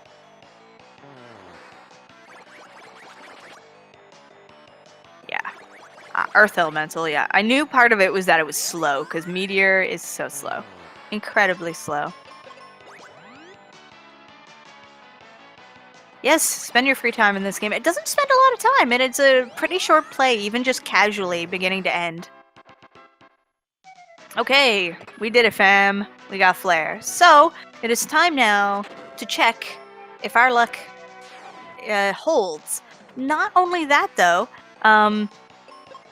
when we do find Pazuzu, you have to make sure you flip the switch on the floor. Otherwise, he goes, oh hey, that's so nice that you found me, outskis, and warps, uses his convenient elevator to zoom elsewhere. So thankfully, our axe will be used in order to flip that switch, and we will flip it in any case. Because we don't want him to be able to get above this floor if he's not on this floor. We want to trap him potentially on floor 5, which will not happen if we don't flick this switch. So, yeah, depending on where he is, depends on which switches we have to flick in order to trap him. Yeah, it's funny, when I started speedrunning this, there wasn't a lot I remembered from my casual playing as a kid, but I remembered this tower and having to flick the switches. So let's see. We're gonna flick the switch. Aw, no Pazuzu. Sad. Let's get some baby rages in chat for that. So that means the search continues. We are going to head to our next major stairwell and go check floor 4, I think? Yeah, see? RPGchick understands. We PogChamp for floor 6 and Baby Rage for not. We'll definitely Baby Rage again if it's floor 2. No, okay, so we're going down to floor 5 first. Give it a check.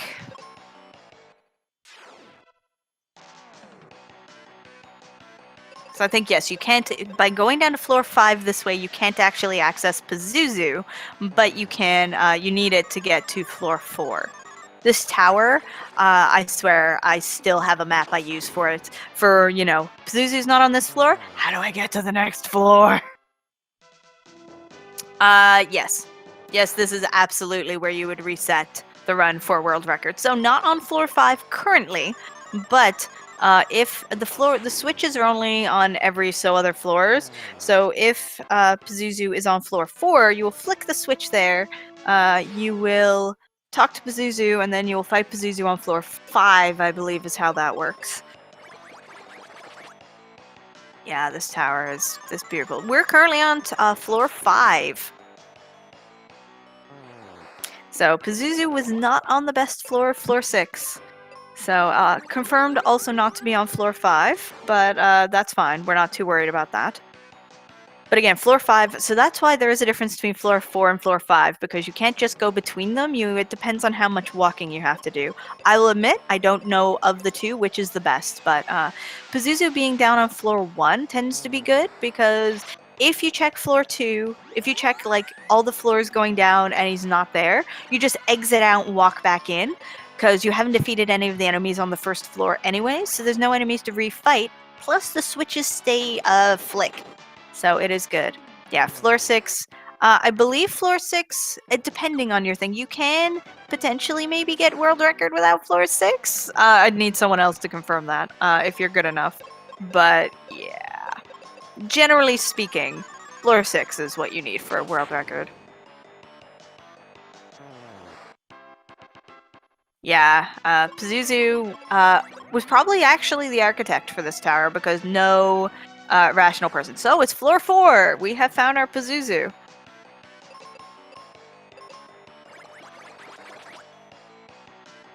Okay, so it sounds like floor 6 may not actually be on the record. Megas is just that good. I couldn't tell you which floor Megas got on that run. But we are happy to get floor 4. It's okay. It's still not floor 6, though, so I'm going to be sad. Let me be sad about not floor 6. It's not floor 2, though. You get the satisfaction of knowing you were right. Isn't that the best prize of being right? He did have a 6. Okay. So yeah, we do need to make sure to flick this switch. Not hitting it is terrible.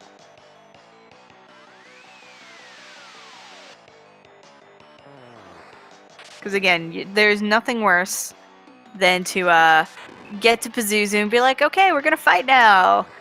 Just to have Pazuzu be like, not today, friend, and run away. So yes, because the switch has been hit on floor 6, can't go up there. So flick the switch and Pazuzu's trapped between 4 and 5. So again, I believe he goes to floor 5, but we're going to see the confirmation very shortly. Listen, sometimes a person just wants an elevator, whether you can fly or not.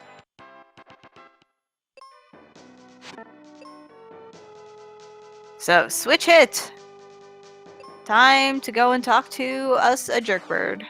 Yes, he is the king of jerkbirds.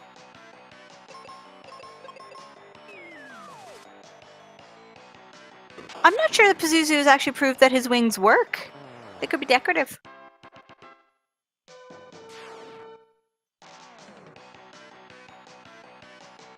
They're there to make him look impressive, not to allow him to fly. And they definitely succeed on making him look impressive. Yes, you did in fact get cheated out of your favorite music. I recommend playing this casually if you have not to listen to that fabulous music. It's really good. So, we did actually... Because we hit the switch, he goes up to floor 5, but he can't go all the way, so we know where he's going, so he will actually sit and let us fight him there.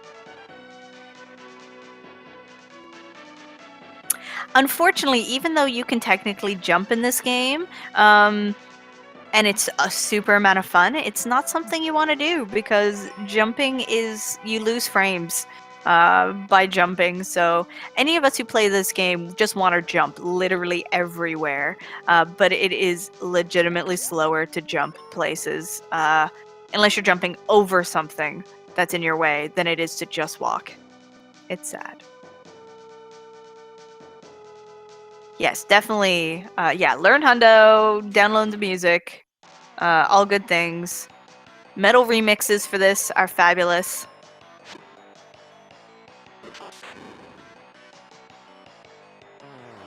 Yeah, you lose a single frame when you jump, but if you were me, you'd be jumping literally every step, so that's a lot of frames. I need those frames. I put pictures in them, hang them on the wall, of all the jerkbirds that I'm no longer friends with.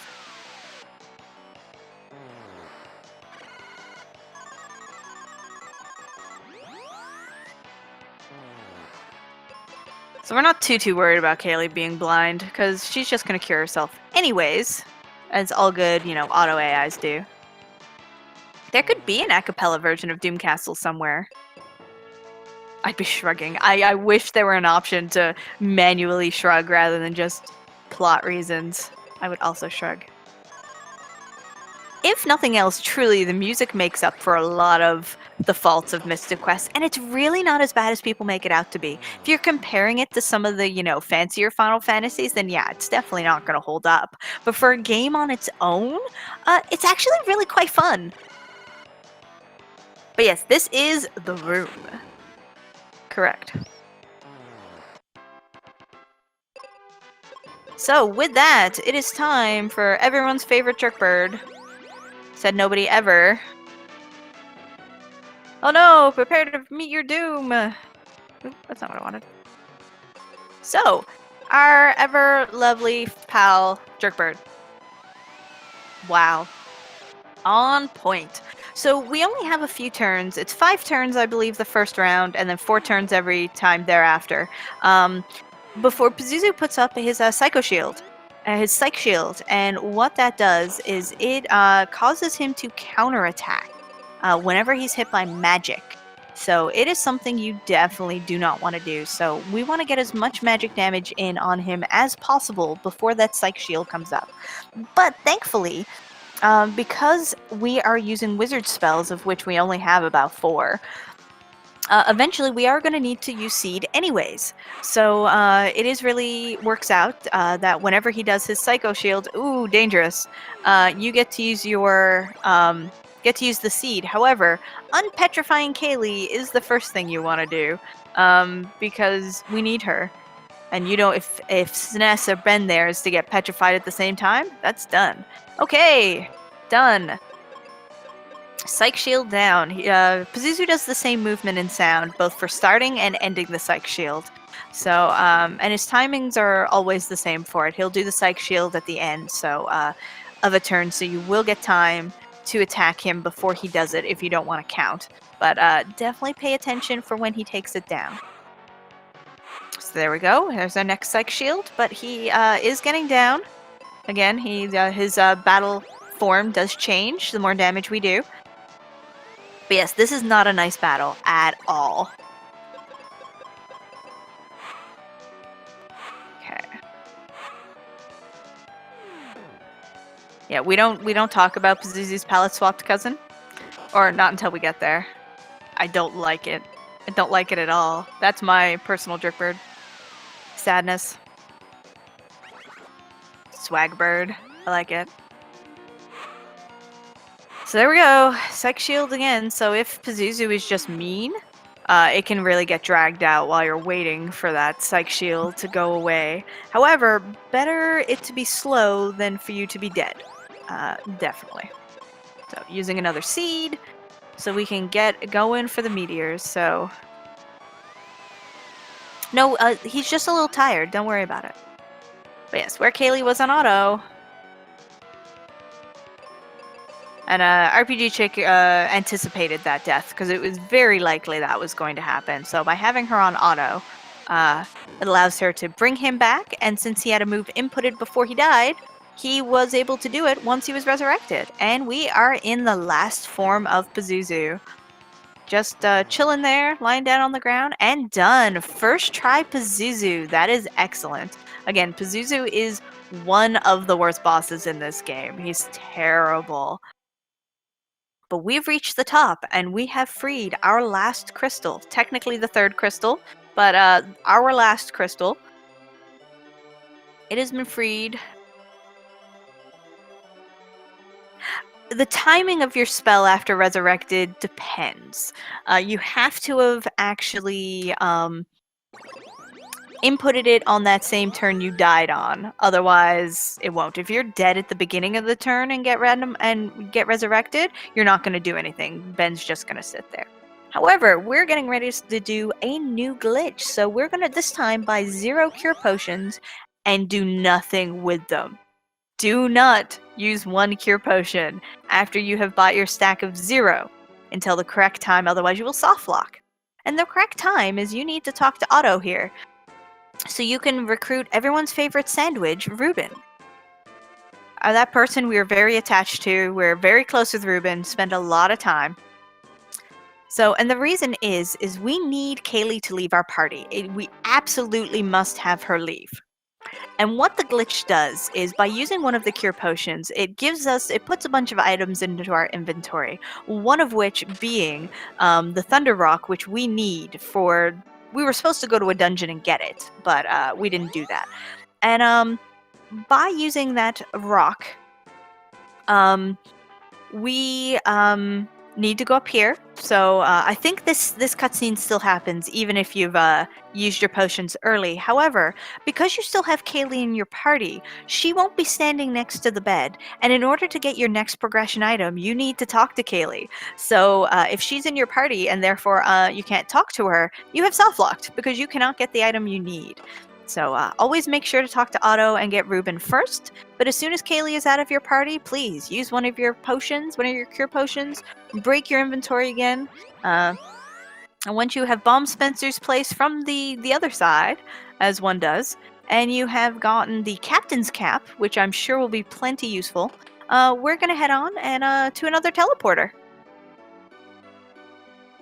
Yeah, neither Ruben or Tristram are really any good. I'm sure we could debate which one's better or worse, but when it comes down to it, is both Ruben and Tristram are worse than Phoebe and Kaylee. So that part is fact. So we have arrived at our last dungeon before the final dungeon, and that is Captain Mac's boat. If we need to get to Doom Castle, we need to get a boat. And this is also the boat that Captain Mac was trapped on, so it's kind of a dual purpose. We want to get to Doom Castle, and we want to save Captain Mac for Kaylee, because we're nice people. But to do so, we have to get through this ship. We're filled with lies. Ruben is not the best. Ruben is a delicious sandwich, but that's about all Ruben does. We don't like Ruben. What? There's no bias here. Listen, a person can make one mistake and still be an awesome person. That's how I'm going to defend Kaylee to the death. She has better AI than Kaylee does. Or sorry, Phoebe has better AI than Kaylee. I think I was mixing up the names. But Kaylee is still second best in my eyes, so that is opinion. Please feel free to love Kaylee best. She is still amazing. So we are, of course, going to take the obvious, very obvious route of climbing these posts. I remember when I played this casually as a kid, I was like, where do I go? Because literally a second, the striped posts, they don't look connected at all. It's fine.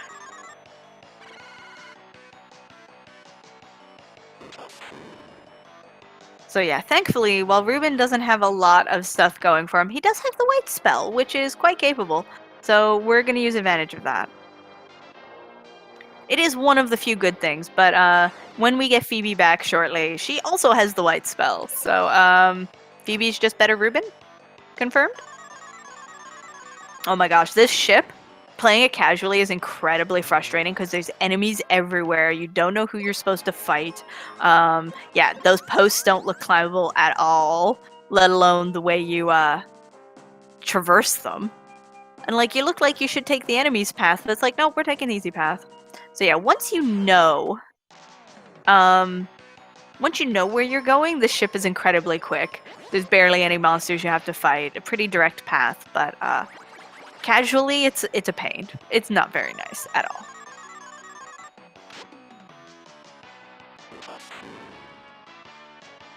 Yeah, we're very happy we don't have Ruben for very long.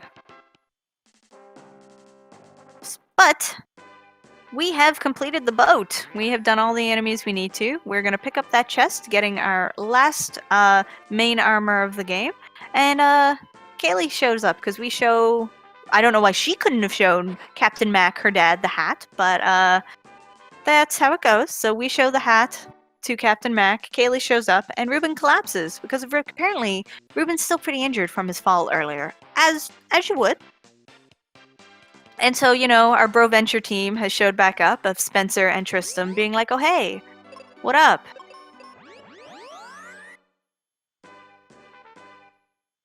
So of course, Ruben's not doing very well, so we're going to bring him back to the inn. And who's there waiting for us but Phoebe? Everyone's favorite. So we are going to get this man to bed. He is not very well. Yeah. He's like, I'm good. I'm good. No, he's hurt. And now we have received Final Phoebe. So for anyone playing this through casually, this Phoebe, as soon as you have gotten this Phoebe, you can save and use that save file as the one for your resistance glitch, because she is your final partner and has all of your final resistances. So again, we're just exiting out of everywhere because it's so much faster. Why walk? Why walk when you've got an exit spell? But we rescued that boat for a reason. And it turns out, talking to Captain Mac, he's like, oh my god, I was trapped by the Dark King. The Dark King is behind all of this and has been all along. And we're like, cool. Can we board your boat? And Mac's like, cool. So you take the boat. And away you go. Yes. Every time you get a partner back, they have different stats and equipment and things than previous. They may have some of the same weapons as before, but like their magic tends to have changed and what other gear they have. So Phoebe has some new spells from last time. And welcome to what is arguably the hypest music of the game.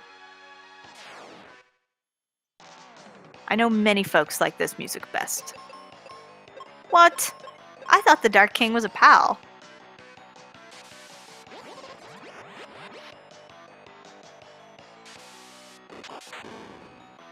Listen, we don't judge people just because they like darkness.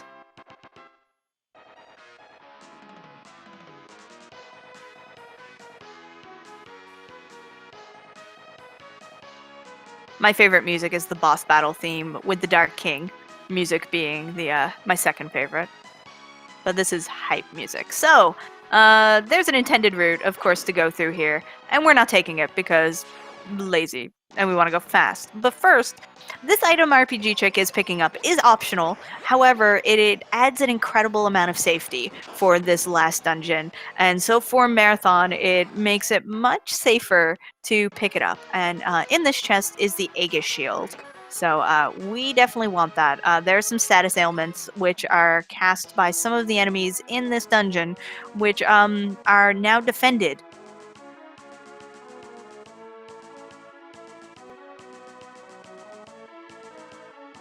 So yeah, we are now defended against those extra status ailments. Things will be vaguely less mean. They're still going to be mean. And we are going to take a bit of a shortcut to our first boss of Doom Castle. Yeah, I think it's resist to petrify as well, but I didn't want to tell you the status element and have it be wrong. So we're just going to scoot over here, stand on this spot, shoot a bomb, use that, and away we go. We don't need the rest of everything else.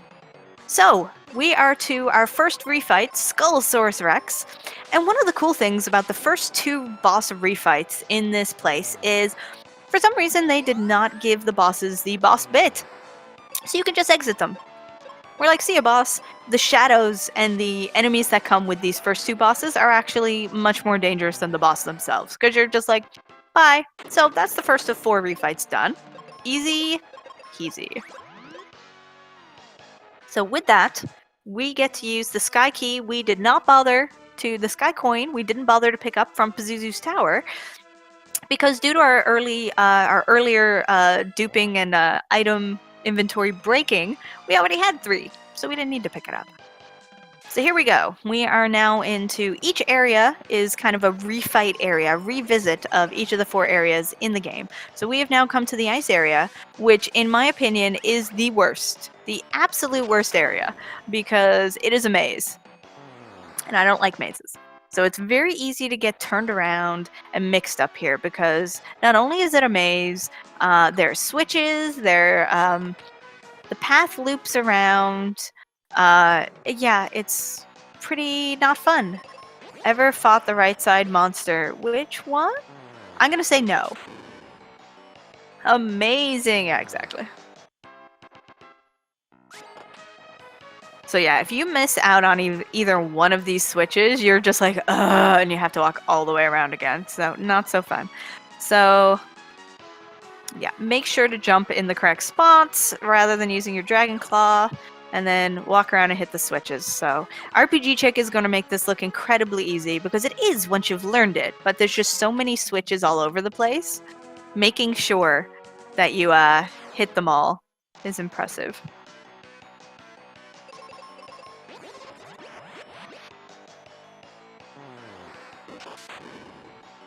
So as you can see, there's a lot of flare and white being used. Each floor has a different kind of set of spells, which is going to be the best used, but you're definitely going to see a lot of those ones.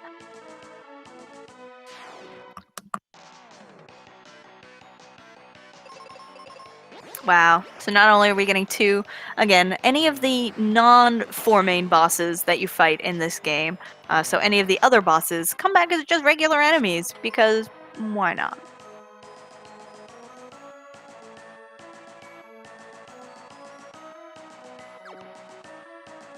Can't it be impressive and important?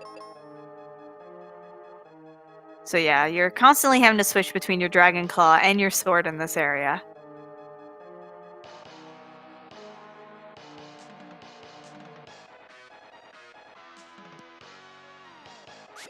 Because you're constantly going back and forth between hitting the switch, jumping across, hitting the switch, jumping across. I don't think we are ever going to get a Mystic Quest remake, and I think that's okay. This game is beautiful as is. Why would you want to change perfection? Come on. Beautiful. No, I'm not eating. I'm just a little congested. I've been a little unwell this week.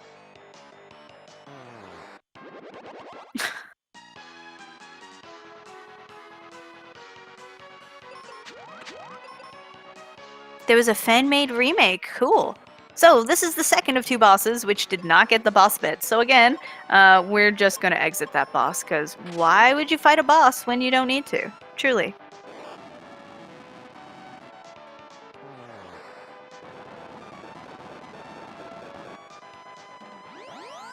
Yeah, they just repaint a bunch of the sprites. So they even do that for the refights, but at least they're like official refights. They're still bosses. So, second refight boss down.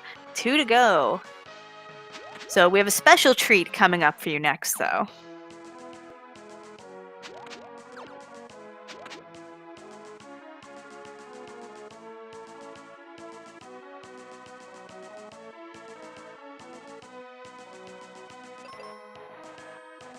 I'm fine, I'm just recovering. But yes, you get to see the earlier missed fire area. Sadly, we do not get the lava dome music. We just get the ever hype Doom castle music.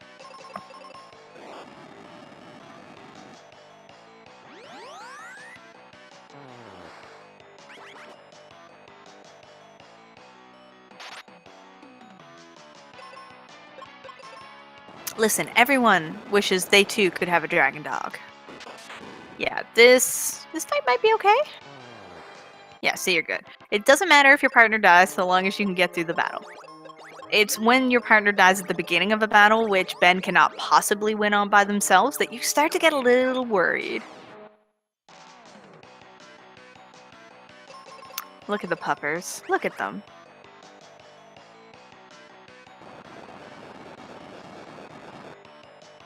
I have no idea how you properly pronounce it. I say Cessno, but I'm known for not pronouncing things correctly, so I'm the wrong person to ask. I'm here to just pronounce the names as terribly as possible and have you guys enjoy that. Who doesn't love Flare Exit? Come on.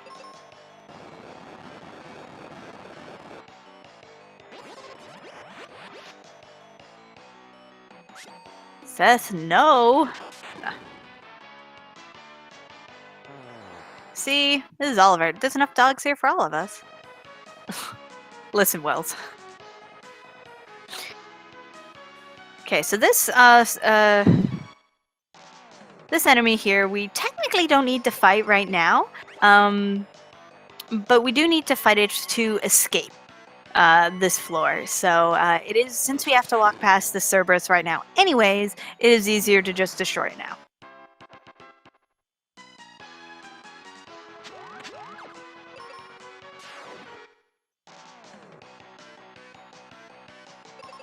It's funny, I think I was reading your name earlier and I wasn't sure, but it's barrel roll. Just do it. Come on. But I often, when the spaces aren't there, I put the spaces in the wrong spot. I've done some magical names over the years. Anyways, for now though, we are getting ready for the boss because it is time for Twin Head Wyvern. So we didn't get to see the original fight of this one, but Twin Head is actually the first boss in these series of refights to be really terribly mean. He attacks for a lot of damage. He does have the boss bit, so we can't just cheese. So we're gonna have to fight as best as possible and hope that he treats us very kindly.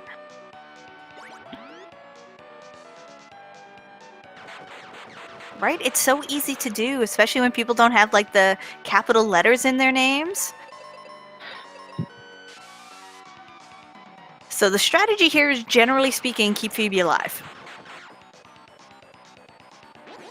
Really important strategy. And we all like cheese. That's why we wish we could do that in this battle. However, that is not so good. That's fine. That actually works really well. Having Phoebe on auto there was really an excellent strategy because RPGchick knew that if nothing else, Ben needed to be cured. And if Phoebe got cured, again, the AI doesn't actually input its move until it is actively the character's turn, so they will change what their auto is based on what happens until just before their turn.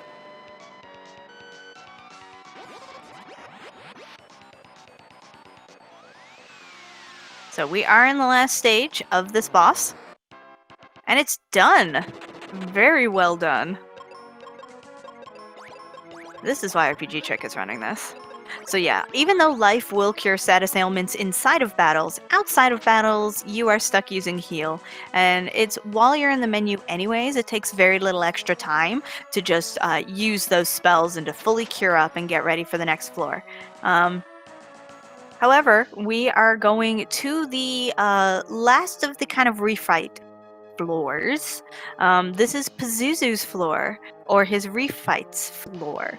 So you do have to be careful because unless you see the wiggly lines to the side of these paths, you can fall off the edge. And you will fall down to the fire floor again and have to walk all the way back up. No, I don't actually know what RPGchick's PB is, but no, I don't think she can PP on this. But even if she can't, unsure if she can, this is an excellent time.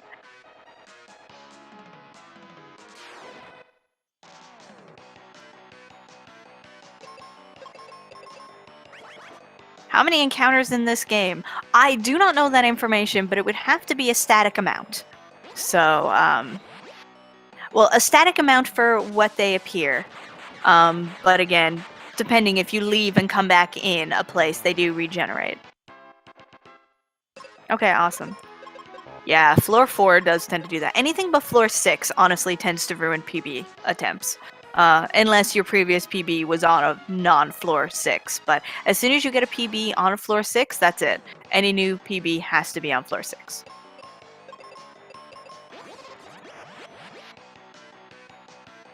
Why is a NES game being run? Listen.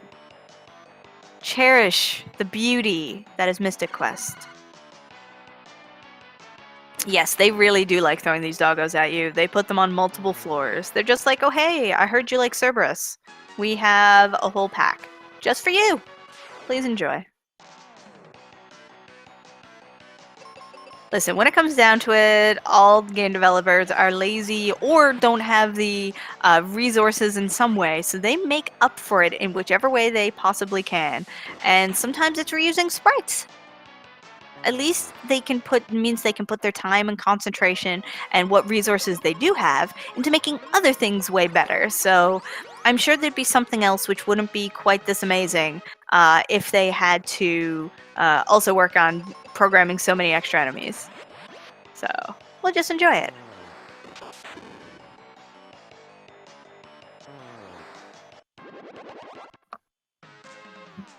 Poor puppers. So yeah, this place is another maze. It seems less like a maze when you're going through it because unlike the ice floor, but yeah, it is also a maze. Knowing where you're walking above the platform, when you're walking underneath. Some of the staircases have monsters on, like, just above them, but you can actually bypass them because there's no wall. Even though it looks like there's no wall in some of the places. So it's like, oh hey, there's an enemy here, bypass. So we're actually going to do that with the next 2 enemies. We're going to bypass right past them. This map is a maze. And listen, everyone had to start somewhere, even if it was interns who made this game, which I don't think it was. They did a great job. So again, we're just going to scoot across because we don't need to go down there. And we're going to scoot past the Cerberus because we don't need to fight them either. So even though it looked like there was a wall there, there's no wall. We do have to fight this enemy, however, this Chimera. Or Chimera, whichever.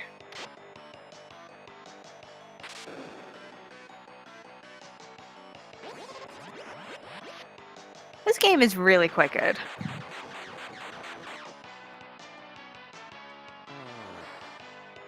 Yes, I think most of the enemies in this just want hugs.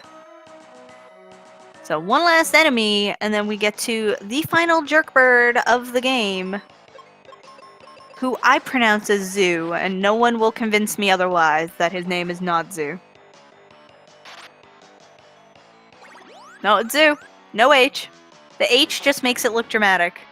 Does not change the pronunciation. Because Pazuzu, Zoo? Going from Pazuzu to Z doesn't make sense. I will fight you. Okay, so time for our last cure up. So, yes, our next boss is Zoo, who is the refight of Pazuzu, and who is just as mean, if not meaner, than Pazuzu themselves. So not only does Zoo come with some friends, they take less turns before their psych shield comes up. So, not very nice at all. Yes, and I don't judge anyone who wants to pronounce Zoo the other way, but I won't, and I will ignore any shame, because I have none. So, we're going to do a Flare White combination. Occasionally, Zoo tosses his Psych Shield at you, and it does nothing, so we don't care. At all.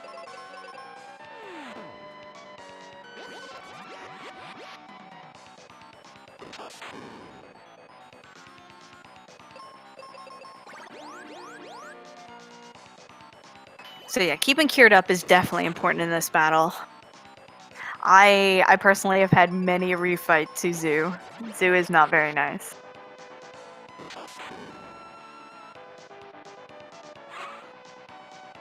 Okay, there is our first Psych Shield. And the timings on this Psych Shield, oh, that was unfortunate. So, our RPGchick is going to still try and get through this, but this is going to be tight. This is going to be quite difficult. So, we'll see if Zoo allows us, but I think this one may be a refight. Yeah, she's doing that on purpose. She's letting herself die because once your partner dies, unless you're really close to the end, you just want to die as quickly as possible because you know this battle is done.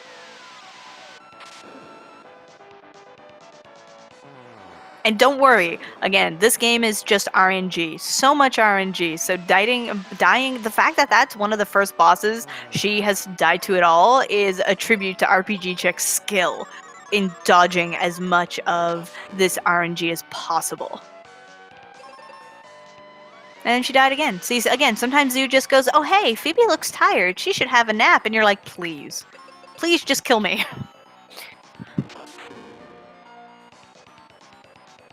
That is an excellent question. I don't know what the Japanese name is. I'm going to keep pronouncing it as if it is Zoo like that. Again, Zoo. This is why Zoo is the true jerkbird. Would it be faster than just normal attack? No. No, it would not. You do less damage, and you're giving Zoo more turns, which you do not want to do, because again, more turns is more opportunities to Doom Dance, which you don't want. Ha! Vindicated. I think Zoo does rhyme with orange. Come on.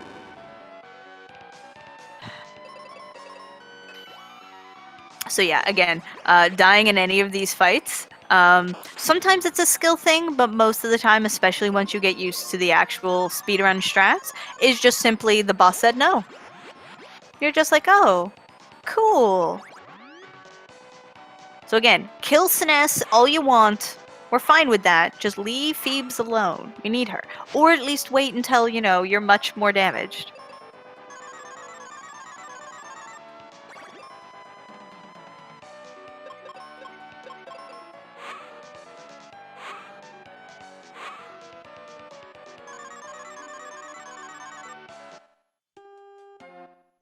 And there we go, that Doom Dance. Thanks for nothing, pal. Legit. RPGchick is demonstrating why this is my least favorite boss. I once fought Zoo 11 times in a row. So, we're not friends. Me and Zoo are not on speaking terms. Have not been in quite some time. Yeah, even with all these refights, yeah, it's not worth getting life to go out of the way and get it. Yeah, 11 times. I will admit a couple of those times were my fault. Yes, in a row. 11 times in a row. That's not going to happen to RPGchick. She's much better than I am at this. But, yeah, the RNG was not good. Who wants to be on good terms with Zoo anyways? He looks grumpy. Yeah. Actually, I don't think the Aegis shield would help her.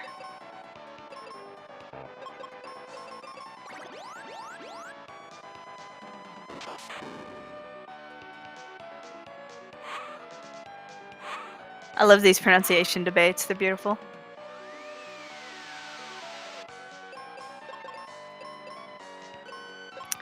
No, there's no way. RPGchick's got this. Yeah, that's right. You take out Ben. Nobody likes Ben anyways.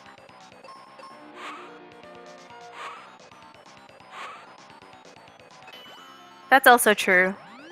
Zoo is just another enemy who just wants a hug. Please. Please just give Zoo a hug.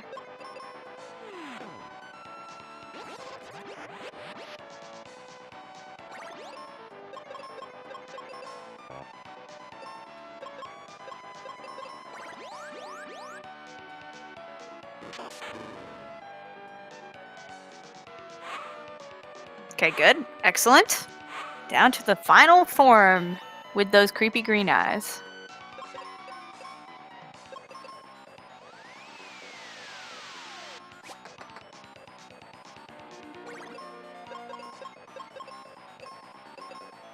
This is looking good.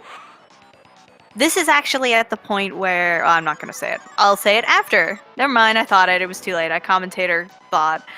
Where a Doom Dance isn't so bad because, as you saw, you're close enough to the end. You can still kill Zoo even without Phoebe. So that is it. That is the end of all of our encounters other than the final boss. So we just have to make our way there. Thankfully, we just need to walk our same path out, except this floor is very kind to us and gave us floors we can fall down on, which are right at the end of the previous floor. So we can easily just escape and climb up all of the unblocked stairs. So this final boss is a treat. We are not going to fight this boss the right way. We're going to do some magic. Royal Blue taking away all of my commentary delight by spoiling it in advance. Why, Royal Blue, why? So we're not going to pick up any of these treasure chests. We don't even need them. So what we are going to do is we are going to fight the final boss, and we're going to kill him with kindness. Because that's what you do. The whole theme of this game has been everyone just needs a hug. So that's what we're going to do. We think he's hurting a little, so we're going to cure him and do an excessive amount of damage.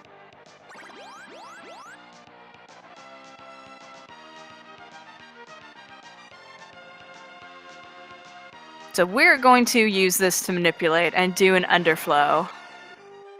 Or an overflow. Either way, we're going to break his HP. So first turn, it's just one cure. Second turn, it's curing with both, where we first cured and then hurt Dark King. Ooh, a miss. That's less good.